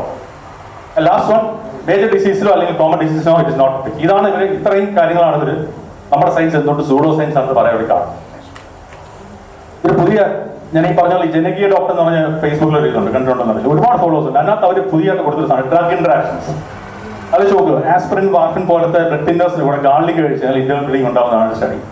പിന്നെ നമ്മളെ ചില ആന്റിബയോട്ടിക്സ് ഇൻഡസോൾ പോലത്തെ ആന്റിബയോട്ടിക്സിനോട് അഡിഷണൽ ചെന്ന് കഴിഞ്ഞാൽ കോസ് വോമിറ്റിംഗ് കിട്ടുന്ന anxiety. Sedatives and additions contraindicated എന്ന് പറയുന്നുണ്ട്. എസ്റ്റിമതും ഓറൽ കോൺട്രാസെപ്റ്റീവ്സും അത് കോസസ് ഹൈപ്പർ ടെൻഷൻ എഡിമ. പിന്നെ ചില ആന്റി ഹിസ്റ്റമിൻസും കാർഡിയക് അറസ്റ്റിനൂടെ കാസ്ട്രോയിൽ കൊടുത്തു കഴിഞ്ഞാൽ എഫിക്കസി ഓഫ് ഡ്രഗ് കുറയുന്നതായിട്ട് അവർ പറയുന്നുണ്ട്. പിന്നെ കുർത്തോണി കാണുന്ന എപ്പിഡൻ കോസസ് വൈറേഷൻ BPM ഹാർട്ട് റേറ്റ്സ്. പിന്നെ അവർ ശതാവരിയെ പറ്റി ഒരുപാട് ഇത് ഫൈറ്റേഴ്സ് ഞാൻ ഉണ്ടായതുകൊണ്ട് അത് കോൺട്രാഇൻഡിക്കേറ്റഡ് ഇൻ ഹോമോൺ തെറാപ്പി എന്ന് പറയുന്നുണ്ട്. ഇൻക്രീസ് ഡ്രഗ് അബ്സോർപ്ഷൻ പറയുന്നുണ്ട്. ഗുൽഗുലും ഒരുപാട് പറയുന്നത്. ഗുൽഗുലിന് കുറേ സ്റ്റഡി അവർ നടത്തിയെന്ന് പറയുന്നത്. വാർഫറിനും ഗുൽഗുലും ആൻഡ് പ്രൊപ്പോണലൊക്കെ തമ്മിലുള്ള ഡ്രഗ് ഇന്ററാക്ഷൻസ് ഒക്കെ ഭയങ്കര പ്രശ്നമെന്ന് പറയുന്നുണ്ട്. അപ്പൊ ഇതൊക്കെ ഇവര് ഓരോ ദിവസം കഴിഞ്ഞ് ഇങ്ങനെ വന്നുകൊണ്ടിരിക്കും. ഇത് നമ്മൾ ഒരിക്കലും ഒരു കുറ്റം പറയാൻ പറ്റില്ല. ഇത് ജനങ്ങളിലേക്ക് എത്തുമ്പോൾ ഒരു റാഷണൽ തിങ്കിങ് ഉള്ള ഒരു മനുഷ്യൻ ആലോചിക്കും, സത്യമാണല്ലോ എന്ന് ആലോചിക്കും. ഇതൊക്കെ നമ്മൾ കൗണ്ടർ ചെയ്യേണ്ടതുണ്ടല്ലേ? നമ്മൾ കൗണ്ടർ ചെയ്യുന്നതിൽ നമ്മുടെ സയൻസ് മുന്നോട്ട് പോകാൻ പോകുന്നില്ല. നെക്സ്റ്റ് എന്താണ് സൊല്യൂഷൻ എന്ന് പറഞ്ഞാൽ we need to uncover the facts. Uncover the facts. You have to very clearly differentiate between the facts and myths. Next. എനിക്ക് തോന്നുന്നു എൻ്റെ ഒരു സജഷൻ, നമ്മൾ ഒന്നാമത് ഈ ആൾക്കാരെ നമ്മൾ എഡ്യൂക്കേറ്റ് ചെയ്താൽ മതി. പ്രത്യേകിച്ച് ക്ലാസ്സസ് എടുക്കുക, പബ്ലിക് ക്ലാസ്സസ് എടുക്കുക. ഞാൻ ഒരുപാട് ക്ലാസ് എടുക്കുമ്പോൾ നിങ്ങൾ എല്ലാവരും ഓരോരുത്തരും നിങ്ങളുടെ അടുത്തുള്ള ഡിസ്പെൻസറിയിൽ ടോക്ക് ടു ദം. നമ്മുടെ സയൻസിൽ ഒരു എന്താ പറയുക, അൺറിയലിസ്റ്റിക് ആയിട്ടൊന്നും എത്തിക്കേണ്ട കാര്യം. നമ്മുടെ സയൻസ് എന്ത് ചെയ്യാൻ പറ്റുന്നത് വ്യക്തമായിട്ട് ജനങ്ങളെ അറിയിക്കുക. നമ്മുടെ സയൻസിൽ എന്താണെന്നുള്ളത് വ്യക്തമായിട്ട് പറയുക. Should never deny modern medicine. Modern medicine നമുക്ക് ഡിനൈ ചെയ്യാൻ പറ്റില്ല. Is on space. അപ്പം നമ്മുടെ സയൻസിന്റെ പ്ലസ് പോയിന്റ്സ് തീർച്ചയായിട്ടും ജനങ്ങളിലേക്ക് എത്തിക്കുക എന്നുള്ളത് നമ്മുടെ കടമയാണ്. And I think every doctor can educate his own patient. പേഷ്യൻ്റെ അടുത്ത് പറഞ്ഞാൽ നമ്മളൊരു കൺസൾട്ടേഷൻ വരുമ്പോൾ 2 മിനിറ്റ് എടുത്താൽ മതി. ചിലപ്പോൾ നമ്മുടെ സയൻസ് എന്താണ്, നമ്മളത് ചെയ്യാൻ പോകുന്നത് വ്യക്തമായിട്ട് പറഞ്ഞു കൊടുക്കുക. പിന്നുള്ള നമുക്ക് ഈ പറഞ്ഞ പോലെ ആയുർവേദിക് ഓർഗനൈസേഷൻസ് വലിയ പങ്കുണ്ട്. ഞാൻ ഡോക്ടർ ഇതിനകത്തൊക്കെ സംസാരിച്ചിട്ടുണ്ട്. പലപ്പോഴും നമുക്കിനി ചെയ്യേണ്ട ഒരു പ്രധാനപ്പെട്ട കാര്യം എന്ന് പറഞ്ഞാൽ നമുക്ക് ക്ലിനിക്കൽ ഡേറ്റാസ് കളക്ട് ചെയ്യുന്നതാണ്. നല്ലപോലെ പ്രാക്ടീസ്. ഇപ്പോൾ സാറിനെ പോലുള്ള ആൾക്കാർക്ക് ഒരുപാട് ക്ലിനിക്കൽ പ്രാക്ടീസ് ഉള്ള അദ്ദേഹമാണ്. അദ്ദേഹത്തിന്റെ ഒക്കെ ക്ലിനിക്കൽ ഷീറ്റ്സ് നമ്മൾ കളക്ട് ചെയ്യുക. We need to compile them. ഇത് വളരെ അത്യാവശ്യമാണ്. നമുക്കത് ഇനി അങ്ങോട്ട് നമ്മുടെ എക്സിസ്റ്റൻസ് ഇല്ല നമുക്കില്ലെങ്കിൽ. പിന്നീട് കമ്പൈൽ ദം. ഇത് പ്രോപ്പറായിട്ട് നമ്മളിത് അവരിലേക്ക് എത്തിക്കണം. And it is our duty that we circulate news articles about efficacy. നമുക്കറിയാം പേപ്പറിൽ പല സമയത്ത് വരാറുണ്ട് പല കേസും. ഇതൊക്കെ നമ്മൾ മസ്റ്റായിട്ട് സർക്കുലേറ്റ് ചെയ്യുന്നത് നമ്മുടെ കടമയായിട്ട് മനക്കുക. And almost discourage and warn Ayurvedic professional takes Ayurvedic unrealistic case. ഇത് നമ്മുടെ ഇടയിൽ തന്നെ ഉണ്ട്. ഒരു കാരണവശാലും നമ്മൾ പ്രോത്സാഹിപ്പിക്കാൻ പാടില്ല. നമ്മുടെ ഒരു അൺറിയലിസ്റ്റിക് കഴിച്ചിട്ട് തൽക്കാലം പൈസ ഉണ്ടാക്കാൻ വേണ്ടി എന്തെങ്കിലും ആയുർവേദത്തിൽ പറയുന്നത് നമ്മൾ ഒരു കാരണവശാലും നമ്മൾ നെവർ എൻകറേജ്. നെക്സ്റ്റ് അടുത്ത ഏറ്റവും മേജർ ഹേർഡിൽ മിത്സ്. നമുക്കറിയാം നമ്മുടെ കാലത്ത് പണ്ടോട്ടേ വളരെ പ്രഗത്ഭരായ വൈദ്യന്മാരൊക്കെ ഉണ്ടായിരുന്നു. എന്നാൽ തന്നെ നമ്മുടെ നാട്ടിൽ ഇന്നും പണ്ട് കാലത്ത് ഉണ്ടായിരുന്ന അതേ മിത്താണ്, അതേ തെറ്റിദ്ധാരണയാണ് ആയുർവേദത്തെ പറ്റി എന്നുള്ളത്. നിങ്ങൾക്കെല്ലാം അറിയാം. ഞാൻ ഓരോന്നിട്ട് പറയുന്നത് കോമൺ മിത്സ്. നെക്സ്റ്റ് പലരും പറയാറുണ്ട് ആയുർവേദ ജേർണൽസ് ഇല്ല, നിങ്ങളുടെ ഒരു റിസർച്ച് ഇല്ല എന്നുള്ളത്. നമുക്കറിയാം നമ്മളെ ആയുർവേദത്തിൽ എത്രമാത്രം ജേർണൽസ് ഉണ്ടെന്ന്. ഓൾമോസ്റ്റ് 4000 റിസർച്ച് ജേർണൽസ് ഉണ്ട്. നമ്മൾ ഇലക്ട്രോണിക് ഡേറ്റാ ബേസ് ഇപ്പോൾ PubMed.gov പോയി കഴിഞ്ഞാൽ ആവശ്യം പോലെ നമുക്ക് റിസർച്ചസ് ഉണ്ട്. ഇന്ന് നമ്മൾ ഏത് കാര്യവും നിങ്ങൾ പണ്ടത്തെ പോലെ അല്ല. നമ്മൾ ഏതെങ്കിലും കാര്യം വില്ലേജ് ചുമ്മാ അടിച്ചു നോക്കുക, അല്ലെങ്കിൽ ചുമ്മാ നമ്മുടെ ഏതെങ്കിലും ഒരു സാധനങ്ങൾ അടിച്ചു നോക്കുക, ഹെവി മെറ്റൽ അടിച്ചു നോക്കിയാൽ നമുക്ക് ആവശ്യം പോലെ ജേർണൽസ് നമുക്ക് ഓൾറെഡി PDF ആയിട്ട് കിട്ടാൻ പറ്റും. അപ്പം ആയുർവേദത്തിൽ ആവശ്യം പോലെ ജേർണൽസ് ഉണ്ട്, റിസർച്ച് നടക്കുന്നുണ്ട്. നെക്സ്റ്റ് നമ്മൾ ജേർണൽസ് നമ്മൾ ഉപയോഗിക്കുന്ന നോർമൽ ജേർണൽസ് ആണ്. നെക്സ്റ്റ് നിങ്ങൾക്കൊക്കെ അറിയാം, ജസ്റ്റ് ഫെമിലിയർ വിത്ത്. അടുത്ത കോമൺ, ഏറ്റവും വലിയ കോമൺ എന്ന് പറഞ്ഞു കഴിഞ്ഞാൽ മസാജാണ്. ആയുർവേദം എന്ന് പറഞ്ഞാൽ തടവൽ ആണ്. എല്ലാവർക്കും അറിയാം, എന്ത് ചെയ്താലും തടവലാണ്. ഇടയ്ക്ക് എൻ്റെ ഒരു ഫ്രണ്ട് ഉണ്ട്, അദ്ദേഹത്തിന് എൻ്റെ അടുത്ത് പറയുകയാണ്, എൻ്റെ വൈഫ് അവർ US നിന്ന് വന്ന വഴി ഒരു 12 മണിക്കൂർ ഫ്ലൈറ്റിൽ യാത്ര ചെയ്തപ്പോൾ കാല് നീരടിച്ചു. നാട്ടിൽ വന്നിട്ട് നോക്കിയപ്പോഴും ഇൻഫ്ലമേഷൻ ആണ് എന്ന് പറഞ്ഞു. അപ്പം എൻ്റെ അടുത്ത് നിങ്ങൾക്ക് കൊണ്ടുവരാൻ നിങ്ങളെ തടവി കുളവാക്കുന്നതാണ് പറഞ്ഞത്. ഞാൻ ആദ്യം പറഞ്ഞു കൊടുത്തു, ആയുർവേദം തടവലല്ല, ഇൻഫ്ലമേഷൻ കണ്ടീഷൻ എങ്ങനെ ട്രീറ്റ് ചെയ്യുന്നത് നമുക്കറിയാം. ഞാൻ കേസിൽ കാണിച്ചു തരുന്നത് നമ്മൾ എങ്ങനെ ട്രീറ്റ് ചെയ്യുന്നത്. അപ്പോൾ ഇത് എന്ന് നമ്മൾ മാറുന്നു എന്നാൽ മാത്രമേ നമുക്കത് ജെന്യൂൻ പേഷ്യൻസ് ഉണ്ട്. കാരണം ഫ്രാക്ചേഴ്സ് നമ്മൾ തടവി മാറ്റുമെന്നാണ് ആൾക്കാർ വിശ്വസിക്കുന്നത്. വ്യക്തമായിട്ട് നമ്മുടെ ടെക്സ്റ്റുകളിൽ എല്ലാ ടൈപ്പ് ഓഫ് ഫ്രാക്ചേഴ്സ് പറയുന്നത് നമുക്കറിയാം. പ്ലിൻസ് ഉണ്ടെന്ന് അറിയാം, ബാൻഡേജസ് അറിയാം. പക്ഷേ ഇത് ജനങ്ങളിലേക്ക് എത്തിയിട്ടില്ല. അതേപോലെ ഈ കണ്ടീഷൻസ്, ചില കണ്ടീഷൻ നമുക്ക് വ്യക്തമായിട്ട് അറിയാം. You not suppose to do massage അല്ലേ. ഗ്രാമാവസ്ഥയിലൊക്കെ വന്നു കഴിഞ്ഞാൽ നമ്മൾ എണ്ണ ഇട്ട് കഴിഞ്ഞാൽ അസുഖം കൂടുതൽ വ്യക്തമുണ്ട്. അവിടെ നമ്മൾ ലൂഷ്യസ് വേദമാണ് ചെയ്യുന്നത്. അപ്പം വ്യക്തമായിട്ട് ജനങ്ങളിലേക്ക് ഈ മെസ്സേജ് എത്തുക എന്നുള്ളത് ഇറ്റ്സ് എ മസ്റ്റ്. നെക്സ്റ്റ് പിന്നെ അടുത്ത നമുക്കറിയാം മിറക്കിൾ ക്യൂർ, ആയുർവേദം റൂട്ടീൻ നിർത്തി കളയുന്നൊക്കെ പറഞ്ഞ അസുഖം. ഇതൊക്കെ ചുമ്മാ എക്സാജറേഷൻ ആണ്. നമുക്കറിയാം ഇപ്പോൾ പൈൽസ് രോഗം എടുത്ത് നോക്കും. പൈൽസ് എങ്ങനെയാണ് നമ്മൾ റൂട്ടീൻ കളയുന്നത്, ആ കണ്ടീഷൻ നമുക്ക് മാറ്റാൻ പറ്റും. പിറ്റേന്നുള്ള രോഗി തെറ്റായിട്ടുള്ള ആഹാര രീതിയിലേക്ക് പോയാൽ അടുത്ത പൈൽ മാസ് വരും. ഇതേപോലെ എല്ലാ അസുഖവും നമ്മൾ വ്യക്തമായിട്ടാണ് ആയുർവേദം വളരെ ശാസ്ത്രീയമായിട്ട് പറയുന്നത്. ഓരോ രോഗത്തെ എങ്ങനെയാണെന്നൊക്കെ വ്യക്തമായിട്ട് അറിയാൻ പറ്റും. അപ്പം ചുമ്മാ റൂട്ടീൻ എടുത്ത് കളയും. മിറക്കിൾ ക്യൂർ ആണ്. അതേപോലെ മാജിക് പോഷൻ ആണ്. ഇപ്പം കർക്കിടക ചികിത്സയെ പറ്റി നമ്മൾ പരസ്യം കണ്ടില്ലേ, നമ്മളല്ലേ പൂക്കളി പായലില്ലാതെ പെയിന്റ് കിട്ടുമല്ലോ. ഒരു വർഷം അടിച്ചു കഴിഞ്ഞാൽ 1 വർഷത്തേക്ക് നിൽക്കുന്നൊക്കെ പറയുന്നത്. 1 വർഷം കർക്കിടകം ചെയ്ത 1 വർഷത്തേക്ക് അസുഖം വരത്തില്ലെന്ന് പറഞ്ഞു. എന്ത് സ്റ്റുപ്പിഡിറ്റി എന്ന് ആലോചിച്ച് നോക്കും. പിന്നെ ഒതുചേരിയൊക്കെ പറയുന്നത് നമ്മുടെ ശാസ്ത്രത്തെ പറ്റിയാണ് നമ്മളിത് പറയുന്നത്. ഇതൊക്കെ നമ്മുടെ ഭാഗത്ത് തന്നെ ഉണ്ടാകുന്നതാണ് പലരും പരസ്യം കൊടുക്കുന്നത്. അപ്പോൾ ഈ രീതിയിലുള്ള വളരെ അൺഎത്തിക്കലായിട്ടുള്ള കാര്യങ്ങൾ നമ്മൾ ദൈവം പ്രചരിപ്പിക്കാതിരിക്കുക. നെക്സ്റ്റ് ആണ്. പിന്നെ നമുക്ക് എല്ലാവർക്കും അറിയാം ഹെവി മെറ്റൽസ്. ഇത് ഞാൻ പലയിടത്തും പറഞ്ഞിട്ടുണ്ട്. എന്താണ് നമ്മൾ ആദ്യം പറയേണ്ട ഒരു കാര്യം, നമ്മുടെ ആചാര്യന്മാർക്ക് ഈ ഹെവി മെറ്റൽസ് പോയിസൺസ് ആണ് അറിയാറുണ്ട്. അതാണ് ആദ്യം പറയുന്നത്. അല്ല നമ്മൾ അറിയാതെ ഉപയോഗിക്കാൻ പറ്റാ. And they had their own methods of metallurgy to convert this very toxic materials into non-toxic medicinal compound. ഇത് നമ്മൾ ഇന്ന് സ്റ്റഡി നടത്തിയിട്ടുണ്ടെന്ന് വ്യക്തമായിട്ട് പറയാം. നിങ്ങൾ ഇതിന്റെ PDF ചോദിച്ചാൽ സൈറ്റിൽ you should show that. Next കാണിക്കും. നമുക്കുണ്ട് സ്റ്റാൻഡർഡൈസേഷൻ ഓഫ് കസ്റ്റംസ് ഉണ്ട്. നമുക്കറിയാം ഇത് പ്രോപ്പറായിട്ട് നമ്മൾ ഉപയോഗിച്ച് കഴിഞ്ഞാൽ നമ്മുടെ ആ PPM ഒരിക്കലും കൂടില്ല. നമ്മൾ ആ പറഞ്ഞ പാർട്സ് PPM കൂടില്ല. നോർമലി ഇതൊരു പ്രോബ്ലം ഉണ്ടാക്കാറില്ല. US ഇടയ്ക്ക് പിടിച്ചതെന്ന് പറയുന്നത് വളരെ സ്റ്റാൻഡേർഡ് ഇല്ലാത്ത ഏതോ കമ്പനിയുടെ സാധനമാണ്. അതിന്റെ ബേസിസിലാണ് ഇവർ ഇത് പറയുന്നത്. നെക്സ്റ്റ് ഇത് നമ്മുടെ IIT-യോട് ബന്ധപ്പെട്ടുള്ള സ്റ്റഡീസ് ആണ്. വേറൊരു ഭയങ്കര ഇൻട്രസ്റ്റിംഗ് ആയിട്ടുള്ള, ഞാൻ ജിതേഷിനെ സംബന്ധിച്ച് പറഞ്ഞ സാധനം, നമ്മുടെ എൻ പ്രോഡക്റ്റ് നമ്മൾ സയന്റിഫിക്കലി കൂടുതലായിട്ട് 10 നാനോമീറ്റേഴ്സ്. അപ്പോൾ നമ്മുടെ ഗ്ലോമറുലാർ ബേസിൽ മെമ്മറി എന്ന് പറഞ്ഞാൽ കോഴ്സ് 50 to 100 നാനോമീറ്റേഴ്സ് കടത്തിവിടുന്നുണ്ട്. അപ്പോൾ അതിൽ നിന്ന് തന്നെ വെരി ക്ലിയർ ആണ്, വിൽ നോട്ട് ബി നെഫ്രോടോക്സിക്. ഒരിക്കലും ഡെപ്പോസിറ്റ് ഉണ്ടാവുന്നില്ല എന്നുള്ള സത്യമാണ്. നെക്സ്റ്റ് പക്ഷേ നമ്മൾ റെക്കമെൻഡ് ചെയ്യേണ്ട ഒരു കാര്യം, പ്രധാനമായിട്ട് ഓവർ ദ കൗണ്ടർ സെയിൽസ് നമ്മൾ സമ്മതിക്കരുത്. സാറ് പറഞ്ഞ ലോങ് ടേം യൂസൊക്കെ നമ്മൾ റെസ്ട്രിക്ട് ചെയ്യണം. നമ്മൾ ആ പേഷ്യന്റ് കൃത്യമായിട്ട് വേണ്ട ഡോസിൽ, അപ്പോൾ നമ്മൾ കൃത്യം ഡോസ് കൊടുക്കുക നമ്മൾ അത്യാവശ്യമാണ്. ആ ഡോസിൽ കൊടുക്കുക, ആ ടൈം ഫ്രെയിമിനകത്ത് നമ്മൾ ആ ട്രീറ്റ്മെന്റ് നിർത്തുക എന്നുള്ളത് അത്യാവശ്യം. ഇത് നോക്കി ചുമ്മാ പേപ്പറിൽ വന്നൊരു പരസ്യം, ആയുർവേദത്തിന്റെ പേര് സ്റ്റിറോയിഡ് ജിംസ്. അത് വായിച്ചു വരുമ്പോഴേ മനസ്സിലാകുന്ന ഏതോ വ്യാജന്മാർ ചെയ്താണ്. പക്ഷേ ഈ ഒരൊറ്റ ഹെഡിങ് മതി, എല്ലാവരും നമ്മളെ ടാഗ് ചെയ്യും ആയുർവേദം എന്ന് പറഞ്ഞാൽ മുഴുവൻ സ്റ്റിറോയിഡ് ആയെന്നുള്ളത്. അപ്പോൾ ഇതൊക്കെ ഓരോ അടുത്തൊരു കോൺ സിംഗിൾ ഹോപ്പ്. കാരണം ഞാൻ നേരത്തെ പറഞ്ഞില്ല, ഒരു ഡ്രഗ് ഇന്ററാക്ഷൻ, ഇതെല്ലാം തന്നെ അവർ നമുക്കറിയാൻ പറ്റും. ഇതെല്ലാം സിംഗിൾ ഡ്രഗ് ആണ്. നമ്മൾ ഒരിക്കലും സിംഗിൾ ഡ്രഗ് തെറാപ്പി അല്ല ചെയ്യുന്നത്. പക്ഷെ അതാവരി മാത്രം നമ്മൾ കൊടുക്കാറില്ല, ലക്ഷണം മാത്രം കൊടുക്കാറില്ല. ഇതൊന്നും നമുക്ക് ക്ലിയർ ആയിട്ട് അറിയാം. നമുക്കറിയാം, മറ്റേ ഈ ഡെങ്കി ഫീവർ സമയത്ത് നമുക്ക് പപ്പായ ലീഫ് ഒരു കഴിച്ചിട്ടുണ്ട്. നമ്മുടെ സ്വരസത്തെ പറ്റി നമ്മൾ എന്താ ആചാര്യന്മാർ വന്നിരിക്കുന്നത്, ഡോസ് വ്യക്തമായിട്ട് സ്വരസം പറഞ്ഞു. പക്ഷേ ഇവർ ആൾക്കാരെന്താ ചെയ്യുന്നത്, അതൊന്നാമത് പ്ലേറ്റ്ലെറ്റ്സ് കുറയ്ക്കുന്ന കണ്ടീഷനിൽ മാത്രമേ എഫക്റ്റ് ഉള്ളൂ. അത് ഡെങ്കി ഫീവറിനല്ല കൊടുക്കുന്നത്.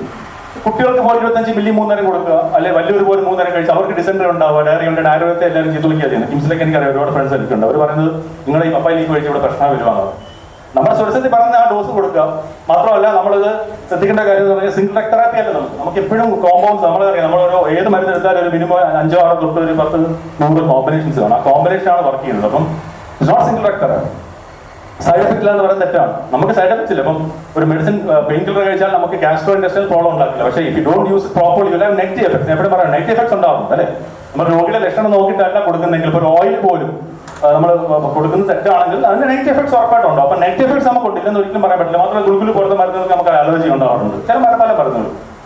പഥ്യം, ഇതാണ് ഏറ്റവും വലിയ പ്രോബ്ലം എന്ന് പറയുന്നത്.